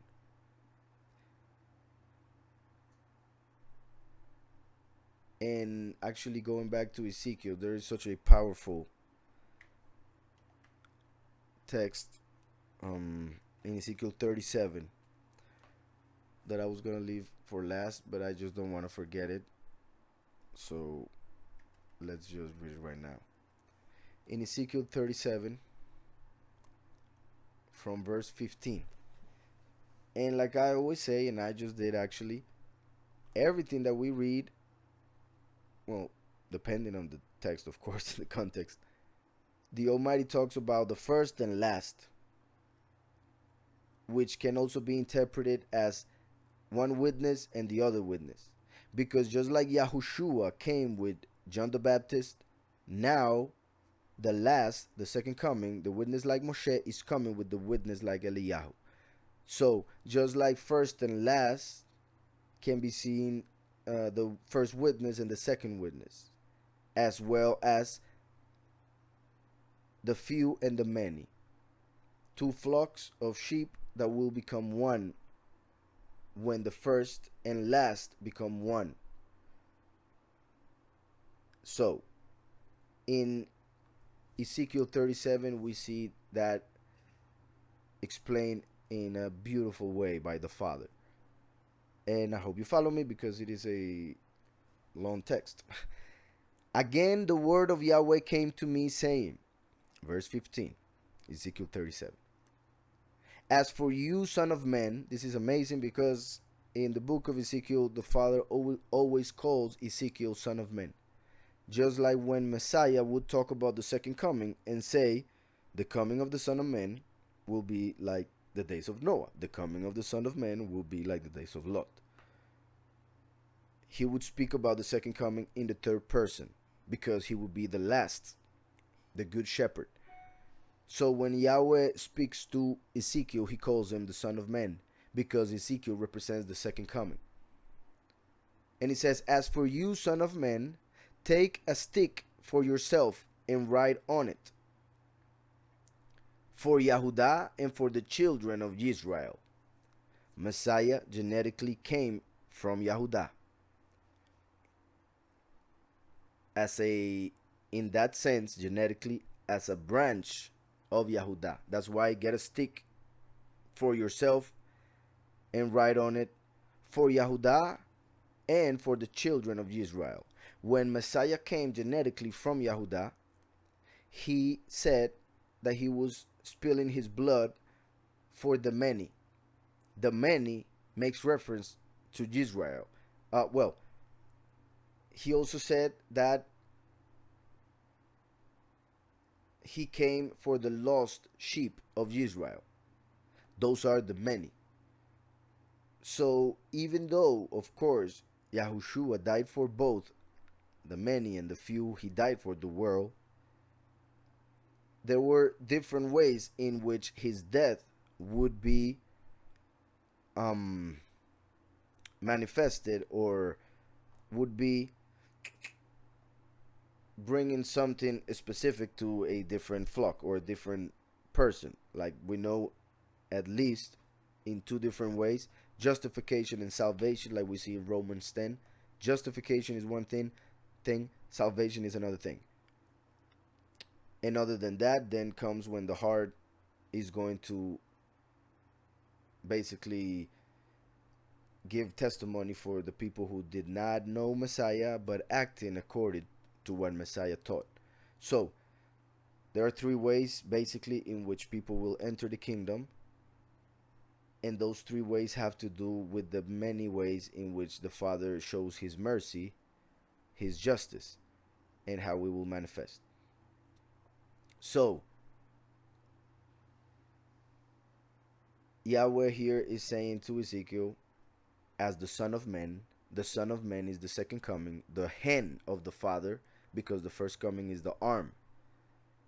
He tells the Son of Man, as in telling the last, being the hand, take a stick, a branch, and write on it, for Yehudah and for Israel. The connection to Messiah, who came from Yehudah genetically, and the connection to the people of Israel, but uses the name Israel, not Jacob, which is the higher name which he received, Israel, as in when he came to a higher level spiritually, like the chosen few who will rule like Elohim on earth, because they will be kings and priests, which is the meaning of Israel, he who rules like Elohim, or the prince of Elohim, or the soldier of Elohim. They translate it in different ways. He who overcomes like Elohim. So, as for you, Son of Man, take a stick for yourself and write on it, for Yehudah and for the children of Israel, his companions. His companions. How many children have Israel? 12. And then Dinah. But 12 men who became the parents of the 12 tribes. 12 tribes, and then we know that he adopted Menashe and Ephraim, and Menashe would come to take the place of Dan because of the sin of the tribe and all the things that we explain in other studies. But my point here is to get to the number 12, which we know that it never changes. Even though Jacob adopts all the children, it doesn't become the 14 or the 13 tribes. Even though we also know that the Levites did not receive a land inside the promised land, while 12 tribes did receive something.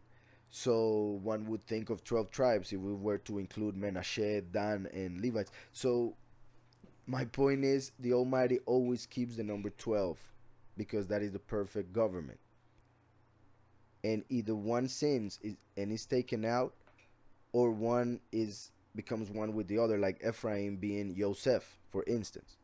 There are two people, but they represent the same tribe.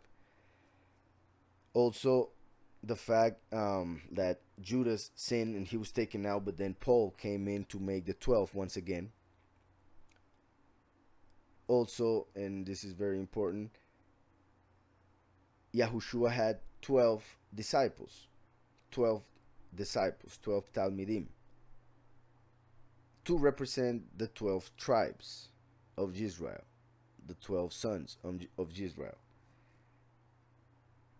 That's why it says, for Yahudah and for the children of Israel, his companions. Like if it were saying, for Yahushua and the tribes of Israel, represented by his 12 disciples, his companions. Obviously, in the historical sense, it would mean for Yahudah and his brothers. Something important also when it comes to the number 12, the fact that it doesn't change, and well, what I mentioned, that the Levites would not receive a land on the promised land, but the rest of the tribes did get land, has to do with the fact that they were the priests. They had the earthly priesthood. But since they had the earthly priesthood, they represent the heavenly priesthood, which comes from Melchizedek, which Messiah brought to offer to us through his blood. So when we believe and confess him as sovereign, we become kings and priests according to the priesthood of Melchizedek. But that priesthood was represented earthly wise through the Levites. They did not receive a land in the promised land, because the chosen few, who are the priests in the eternal sense, will not be having, basically, they will not have a place on this earth. Even though they will rule over this earth, as I have explained in other times, they will be the only ones who will be allowed in heaven. They will not have a place on earth. Their share, their inheritance is in heaven, because that was the inheritance, or the share of the Levites. They would get that which was for the Father. And where is the Father? In heaven. So the chosen few will be the only ones who will have access to the heavens, while the rest of the people, the many and the nations, will remain on earth, because earth was made for men to inhabit it, while the chosen few will receive a body like that of the angels, and therefore will inhabit the second heaven, which will be emptied out once Lucifer is taken out, because Yahweh said that he will make new heavens and new earth. So that's the reason why, one of the reasons why the Levites did not receive land in the promised land. So I continue, and I'm sorry I'm taking so long, because this is very long. For Yahudah and for the children of Israel, his companions. Listen to this. Then take another stick and write on it. So 2 trees, 2 branches, 2 pieces of wood. Wood comes from trees. Trees represent men. Yahushua was killed on a tree. He was sacrificed by being nailed to a tree. And other wood was placed on top of him, which said that he is king of the Yahudim. So here Yahweh is telling him, get 2 branches, meaning like get 2 people, and write on one from Yahudah and for his companions, which are represented by the 12 tribes of Israel, the 12 disciples. And then get another stick, the second coming, the last, the witness like Moshe, and write on it. It says here, then take another stick and write on it, for Yahusef, the stick of Ephraim. This is amazing, because it says for Yahusef, which, as we know and we read in Genesis 49 in the first study about the second coming, from Yahusef genetically comes the second, the last, the witness like Moshe. So for Yosef is how it's written here in Hebrew, but as we know, he received a new name, Yahusef, a new letter in his name, in order to receive the name of the Father for his own. Like in the name of the Son, Yahushua, like Yahudah originally was Yahudah, was never changed. Yahushua was always Yahushua. The last will come with one name, and then when he resurrects, the Father will give him a new name. So that was the case with Yahusef, and that's why that happened with him. But in this case, in Hebrew, it says Yosef. So right on it, for Yosef, the stick of Ephraim. Ephraim was son of Joseph. And the second coming, the last, genetically comes through Joseph and through Ephraim. Just like Yahushua ben Nun, Joshua, son of Nun. Yahushua ben Nun was son of Joseph and son of Ephraim. So Yahushua ben Nun is a representation of the second coming of Yahushua through Ephraim to make war and get the promised land. So, for Joseph, the stick of Ephraim, or from Joseph and the branch of Ephraim, the son of Ephraim. What I want to make sure is that you understand that he's talking about the second coming, a second person that would be born as a branch is born from the stump. And for all the house of Israel, his companions. The last comes for the chosen few who are of the 12 tribes, and they are his companions. But they are many when you compare them to 12 people, 12 disciples, 144,000, there are a lot. But when you compare 144,000 to millions of people, 144,000 are just a few among the many. My point is, that's why it says the stick of Ephraim and for all the house of Israel, because Ephraim represents the many. Ephraim means fruitful.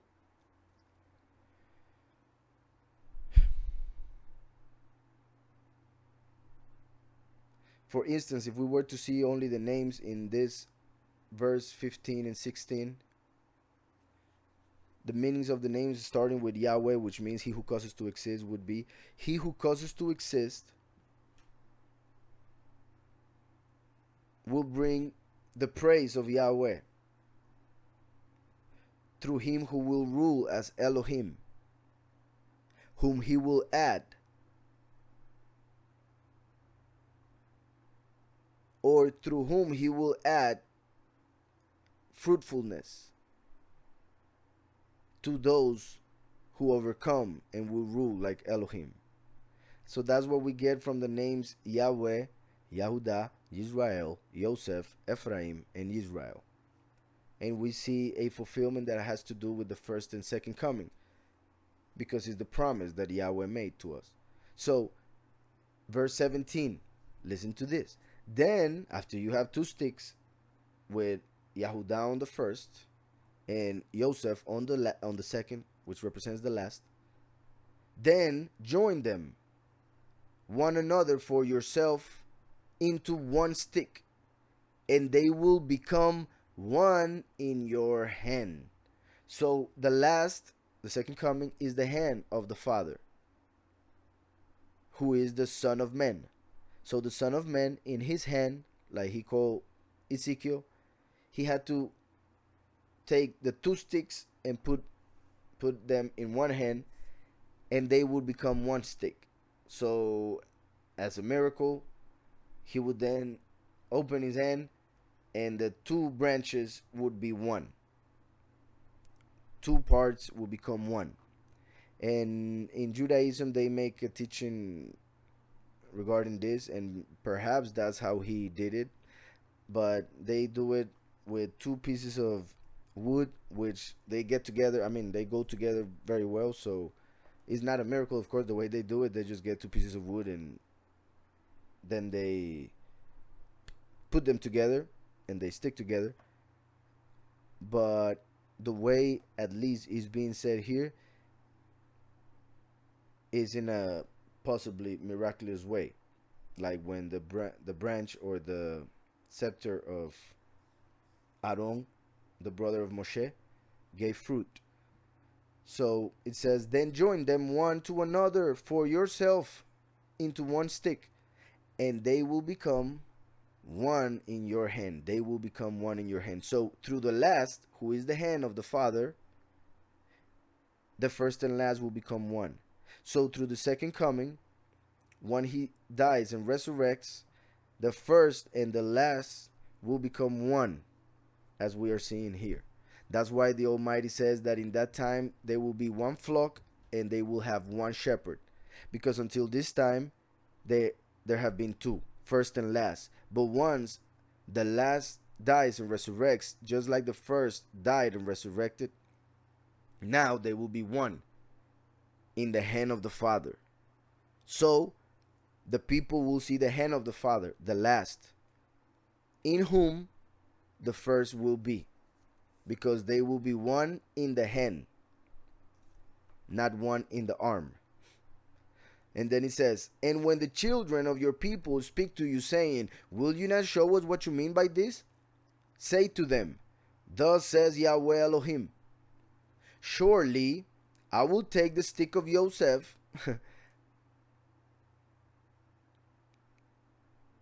Listen how it mentions Joseph first. He mentions Joseph first because they will be one in the hand, in Joseph, in the end.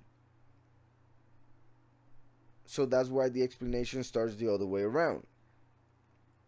Thus says Yahweh Elohim, surely I will take the stick of Joseph, which is in the hand of Ephraim, which is in the hand of Ephraim. What do you mean?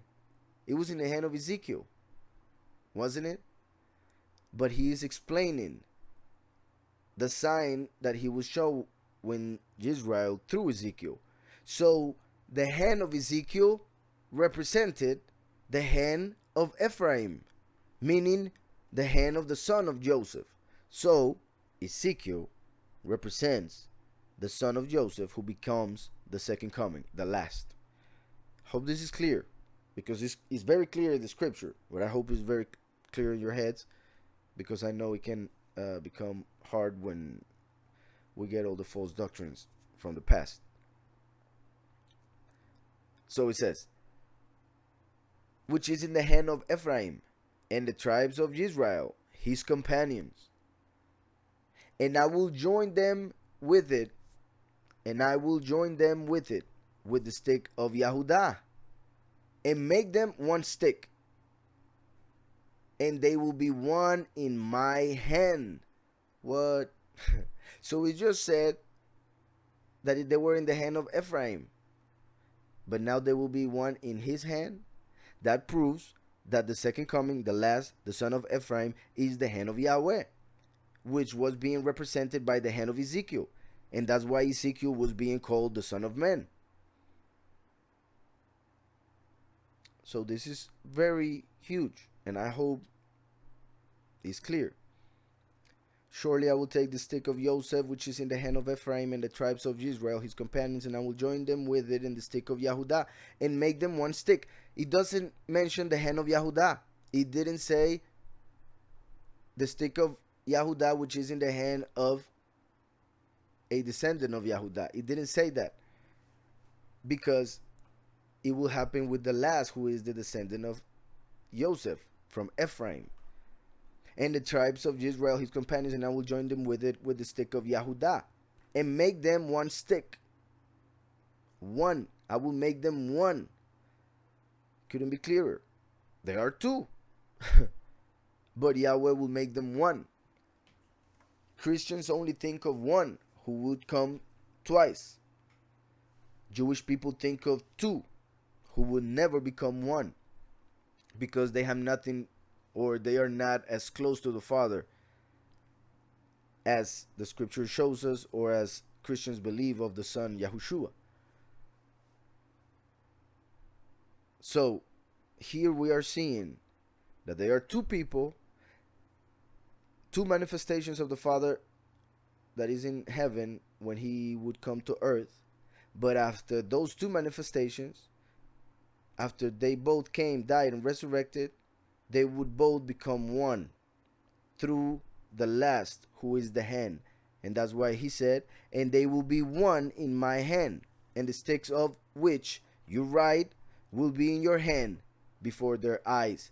before their eyes. And that's why we see in Revelation that it says that every eye shall see him, even those who pierced him. Verse 21, then say to them, thus says Yahweh Elohim, surely I will take the children of Israel from among the nations, the second Exodus, through the last, the son of Joseph, who is the head, who will harvest the wheat. Then say to them, thus says Yahweh Elohim, surely I will take the children of Israel from among the nations, wherever they have gone, because they are not in Israel right now. Most of those who are in Israel calling themselves Jewish people, most of them are not truly descendants genetically of Jacob. They just became Jewish a long time ago, according to the Judaism that rejected Messiah, Yahushua. Just want to make that clear. So, surely I will take the children of Israel from among the nations wherever they have gone, and I will gather them from every side and bring them into their own land. And I will make them one nation in the land. So now it's being clear regarding the two flocks of sheep who will become one, the few and the many, Yahudah and Israel, because as we know, the kingdom after Shlomo separated those of the north from those of the south. Israel from Yahudah, they separated, and they have been separated ever since until this time. And Yahweh is saying that just like he will make from the first and the last one, he will bring again the few and the many into one people. So it says, verse 22, and I will make them one nation in the land, on the mountains of Israel, and one king. One nation and one king. He makes it clear because there were two. Even when the two nations separated, there was a king in Yahudah and there was a king in Israel. So they had two kings to represent first and last. One for the few and one for the many. So, and I will make them one nation in the land on the mountains of Israel, and one king shall be king over them all. One king shall be king over them all, because they were separated into two when they had two kings. They shall no longer be two nations, nor shall they ever be divided into two kingdoms again. If there were two kingdoms, there were two kings. So they won't be divided in two kings, because now they will have only one king, who will be one through the root all the way to the branch. So, and I will make them one nation in the land on the mountains of Israel, and one king shall be king over them all. They shall no longer be two nations, nor shall they ever be divided into two kingdoms again. They shall not defile themselves any more with their idols, nor with their detestable things, nor with any of their transgressions, but I will deliver them from all their dwelling places in which they have sinned, and will cleanse them. Then they shall be my people. Then they shall be my people. It's talking in this case about the many who will have to die to cleanse their clothing in the blood of Messiah in order to become the people of Yahweh. But only until that time, when they are new creations, when they have been born again in every way. So then they shall be my people, and I will be their Elohim. Verse 24. David, my servant, shall be king over them. This is amazing for many reasons. It doesn't say the branch of David. It doesn't say the root of David. It just says David. And there are two explanations for that. In Judaism, and the most simple explanation for it is, well, one would say resurrection. Yeah, of course, resurrection had a lot to do with this, for David to be the king over them. However, all throughout scriptures we see that Yahweh promised the kingship, the kingdom, the throne to Messiah, to Mashiach. So how come it's saying David? unless David would reincarnate as Mashiach. And that is what Jewish people believe. Jewish people believe that Adam reincarnated as David, and then David reincarnated as, or would reincarnate as Messiah, son of David. Now, I want to make something clear. When Yahushua came, he came directly from the Father, and that's why he came from a virgin. And that's why he said he's the root of David, not the son of David. So he is not David reincarnated. But when it comes to the second coming, to the last, which comes from a father and a mother, which is called, or who is called the Son of Man, he is called the Son of Man, in Hebrew, the son of Adam, then it makes clear reference to the first man. But he is now the last, and he becomes the king who sits on the throne as promised to David. So the last is quite possibly, and based on a bunch of other things, the same David who was Adam, and could have been others in the middle, just in case, at any point we mention it. So Adam would come as the last. That's why he's called the son of Adam, and many other things. So Yahushua came directly from the Father as the son of the woman, as the seed of the woman, from a virgin. The last comes from Adam.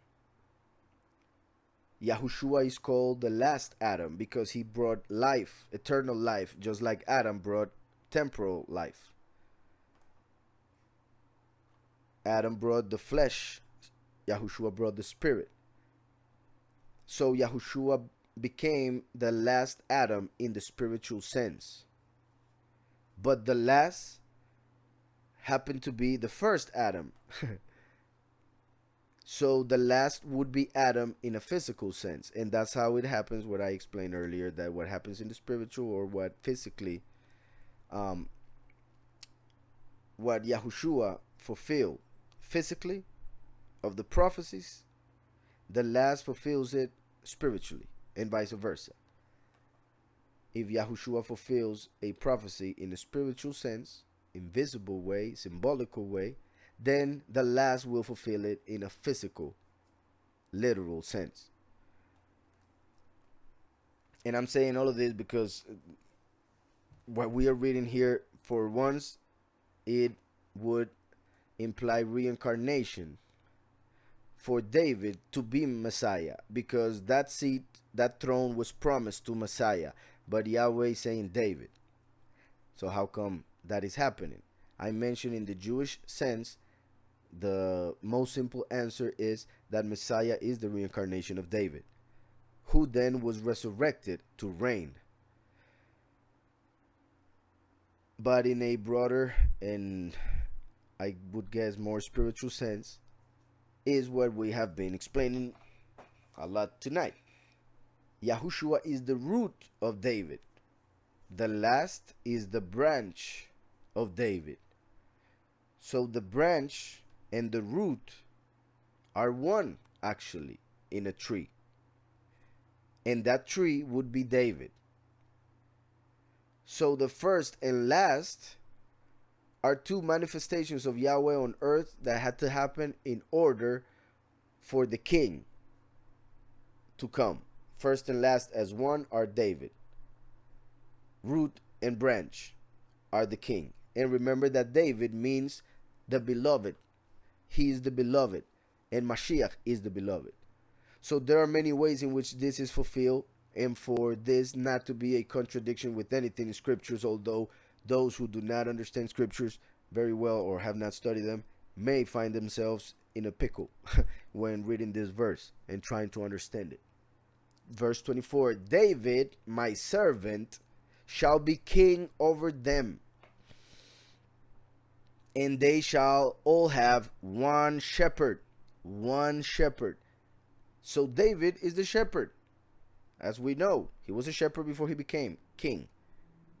Yahushua came and he said that he was the door. He is the door.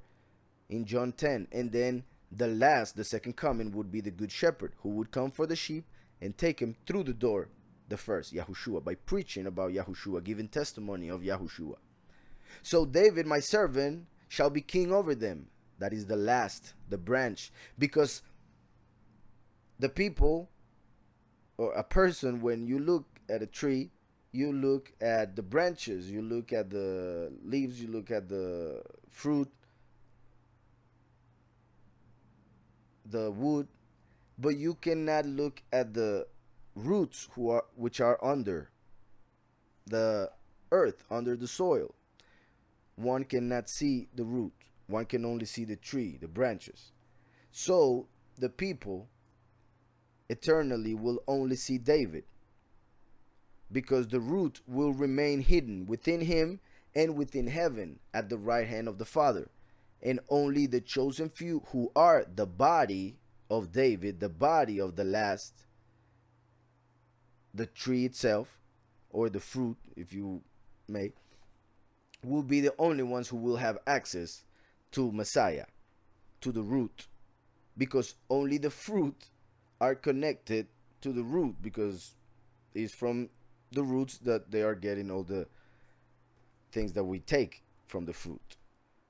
So the fruit take from the root, because the chosen few will be connected to Messiah, but through the last, who is the branch. The other branches with less fruit, but many branches, therefore many people, are the people who will only see the branch. I hope I'm not confusing anybody. The point is that, I mean, if you have been listening to everything, it should be clear, but I know that I mentioned a lot of words in with this symbolism of the tree that I hope isn't confusing anybody. So I'm just going to try and finish this so that we can say good night. David, my servant, shall be king over them, and they shall have one shepherd. They shall also walk in my judgments and observe my statutes and do them. Very important. They will fulfill the commandments, the people. Then they shall dwell in the land that I have given to Jacob, my servant. This is so important, because Benjamin Netanyahu, the prime minister of Israel, not long ago, very few days ago, was speaking to everybody and used the book of Amos, the prophet Amos, to say that the prophecies about, not in these words, but basically he was saying that the prophecies about the second Exodus had been fulfilled already, because the Jewish people are in, like the majority of the Jewish people are already in the land of Israel. So he was saying it has been fulfilled, and that means, according to the prophecies, that we won't be taken out of this land ever again, and a bunch of other things. But as I said, most of them are not real Yahudim, are not real sons of Israel. So the prophecies do not apply to them. They do not apply to them. So it changes everything. Even though the land indeed is Israel, indeed is the promised land, the people who are within it are not Israel. That's why we are seeing here, David my servant shall be king over them. I ask, is David king already in Israel? No, not at all. So how come they are saying that this has been fulfilled already? Because we see that after David is king, after the first and the last have come and have become one, so that Israel may have one shepherd, verse 25, then they shall dwell in the land.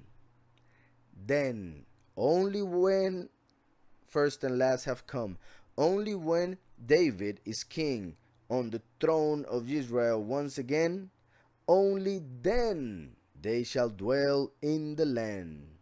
This is so important, because they say that this dwelling in the land has been fulfilled, but David is not king, and this says that we will dwell in the land until David is king.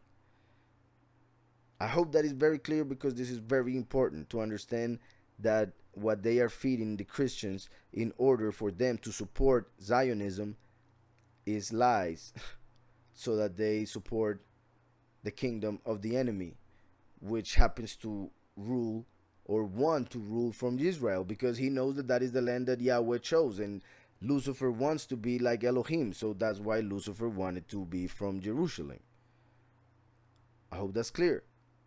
So then they shall dwell in the land that I have given to Jacob my servant, where your fathers dwelt, and they shall dwell there, they, their children, and their children's children. Now, this is important. They, their children, and their children's children. 3 generations is mentioning just for clarification that it will be eternal. But even if we were to take it literal, and even if we were to take the least amount of years that we see in the scriptures as the amount of years of a person being 70, at the most 80, like David said it in Psalms, 70 years, it says, they, their children, and their children's children. So if we multiply 70 times 3, 210 years. 210 years. Right now, the land of Israel has been recognized as such only for 70 years at the moment. Only 70 years. And you already know all the trouble that is happening there, and that will happen according to scriptures. So this is another way in which we can see that that hasn't been fulfilled, because only the first generation is finishing right now, is about to enter their children, and they will be taken out, and they will be going through tribulation if they stay in the land throughout everything that will happen when the abomination of desolation appears on earth. So it says, they, their children, and the children's children, forever. Forever. So he confirms is forever. And my servant David shall be their prince forever. Now Yahweh says prince instead of king, because prince, for instance, David was so humble, and he understood obviously his position, that when he would pray to Yahweh, he would call himself a prince. He would see himself as a prince, because Yahweh always remained as king, of course. So Yahweh as king, as his father, made him the prince, even though on earth he was king. So that will be, of course, with the second coming, just like Messiah himself said that Yahweh is greater than him. Yahushua said that Yahweh is greater than him. So the last will keep Messiah over him as his head, like Paul said, and just like Yahushua kept Yahweh as his head. Hope that's clear. So my servant David shall be their prince forever, their leader, their angel, their malach. That's basically part of what it means. Their warrior, their defense. Defense when it comes to having the leadership over the host of heaven. 26. Moreover, I will make a covenant of peace with them. A covenant of peace through the last, because Yahushua came to bring war, a sword, a fire, division. He said it himself. The last brings peace. Once he dies, of course, is when it will be fulfilled. Moreover, but through the last is through whom Yahweh will confirm the covenant which Yahushua gave us. The covenant which Yahushua made when he spilled his blood, which he said that was the blood of the new covenant. Now the last is coming to confirm it, as we see in Daniel, and the Christian people actually think that is the Antichrist who will confirm a covenant. But it is this covenant that the last comes to confirm, because Messiah, even though brought division, war, fire to earth, to the disciples, he said that he gave us the peace that overpasses all understanding. So that's why the last comes to confirm that covenant of peace, so that it will go not only from the inside of those who believe in him, but also to the outside, to the reality of this earth, and therefore manifest physically as peace on earth. So Moreover, I will make a covenant of peace with them, and it shall be an everlasting covenant with them, an everlasting covenant. I will establish them and multiply them. If it says that this covenant will be everlasting, is because the previous covenant was temporal, was only for the flesh, was only for this world, was only for some people, the letter, etc.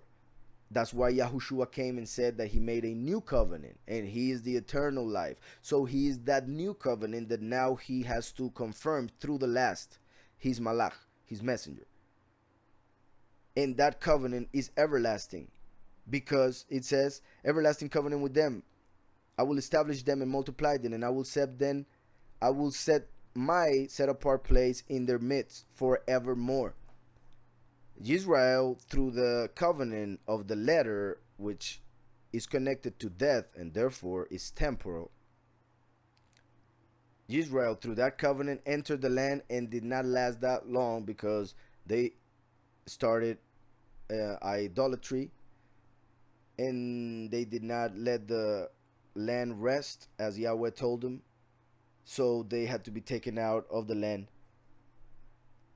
dispersed through all the nations, and then we came.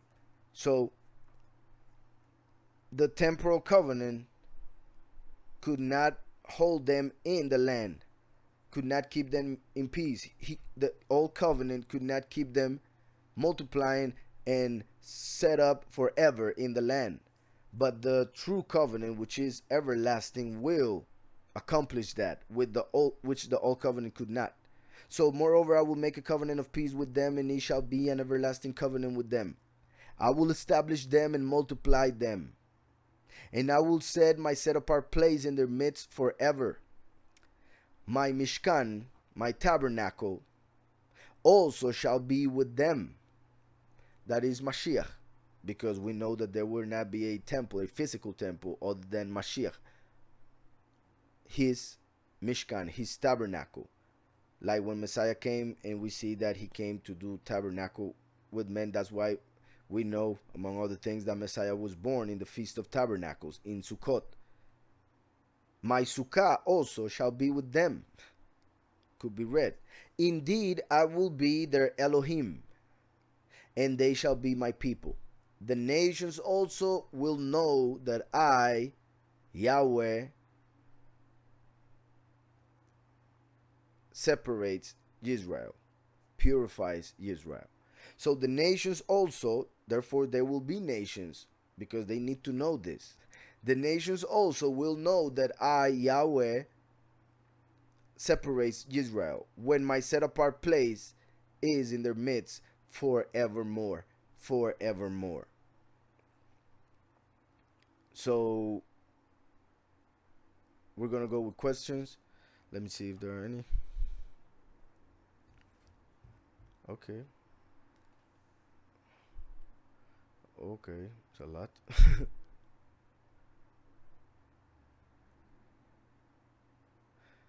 Yeah, right, Alejandro. I'm glad it's working great. Okay, Jose says, let me see. I think I already read that.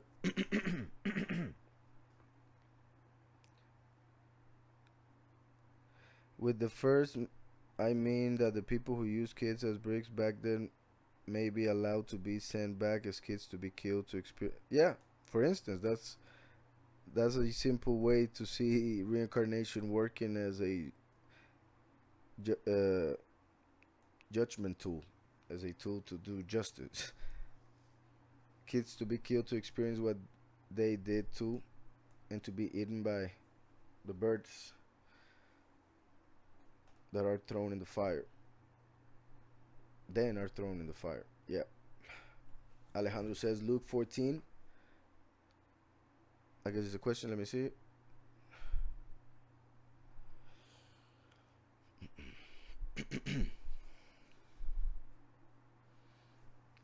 Talks about the father sending his servant to bring people to the supper. This servant seems to have the father's authority. Is the servant Michael?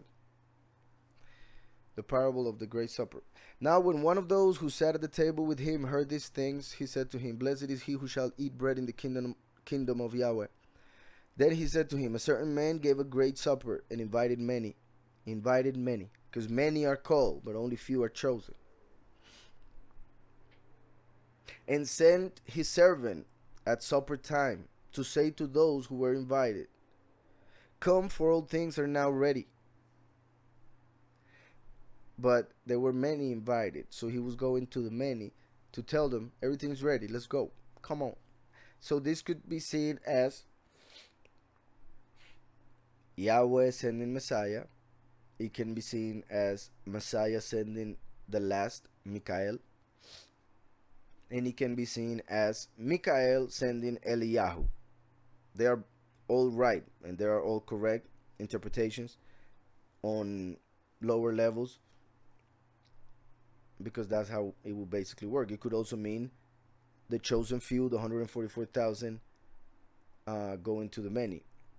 But I'm going to read the whole thing, and maybe we'll get more hints to identify it in a more specific way. So a certain man gave a great supper and invited many, and sent his servant at supper time to say to those who were invited, come, for all things are now ready. But they all with one accord began to make excuses. The first said to him, I have bought a piece of ground, and I must go and see it.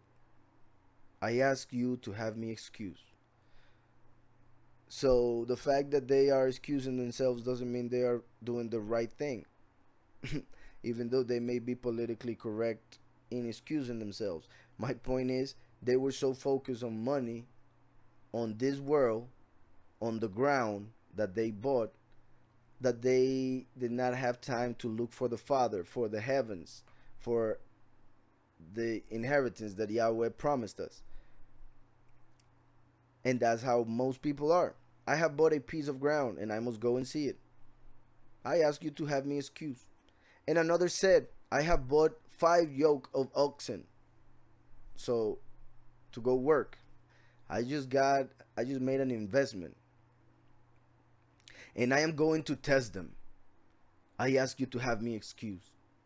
So they believe they are polite, I repeat, and politically correct, but they are doing everything wrong, no matter how polite they may be when they say it, no matter the reason, mainly when it has to do with earthly things, with animal things like the oxen, with the job of the world, with work that has to do with making money that can burn. So in another said, I have bought 5 yoke of oxen, and I am going to test them. I ask you to have me excused. Still another said, I have married a wife, and therefore I cannot come.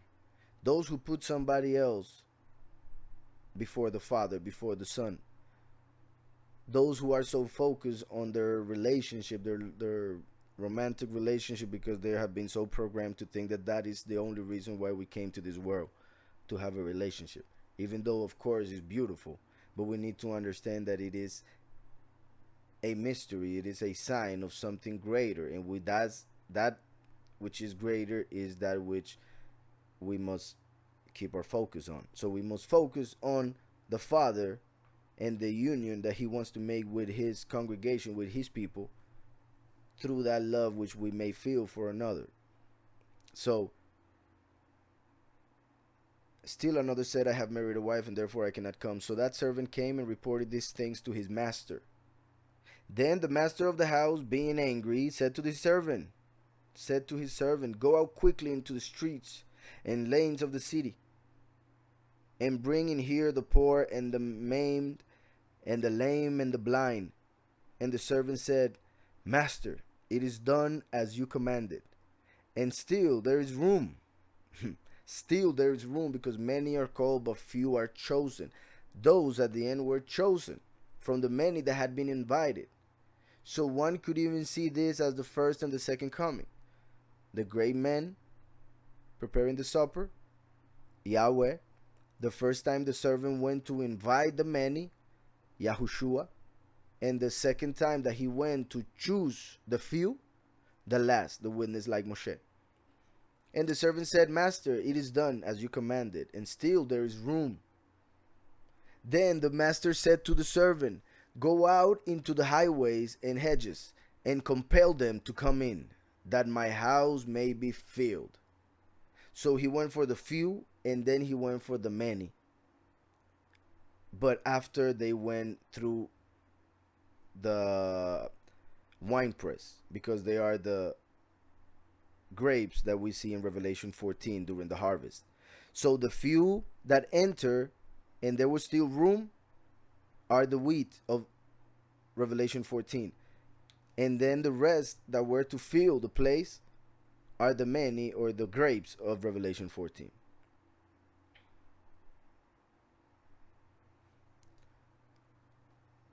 I hope that's clear, brother.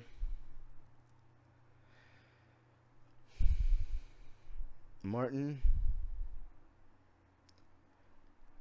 Cole 2:16 and Gal 5:10 teach that Jewish law is dead. The letter, the letter part of the roughly 2 billion who support to be Christian, 1 billion purport to be Catholic. The other 1 billion are Protestant and Eastern Orthodox, who appear more than 1,000 years later. The Catholics are the historical Christian church. This is proved by scripture, history, and tradition. All who are outside the Catholic Church will lose their soul, according to the last pope, right? Or one of them. That's very wrong, Martin. Very, very, very wrong. I mean, the Catholic Church, according to scripture, is the whore of Babylon, and that it can be proven in many ways. I agree that the Christian doctrine comes from the Catholic, and I agree that the Christian religion is a daughter of the Catholic religion, but they are both following wrong doctrines in many ways. Jose says, Yahushua was killed in wood and hold in a place but iron nails by iron nails. Is Yahushua? Oh, my brother. Is water of life and a tree of life. They thought they could cut down the tree alive by mixing iron and wood, but they only kill the flesh with no sin, and by Yahushua doing in wood.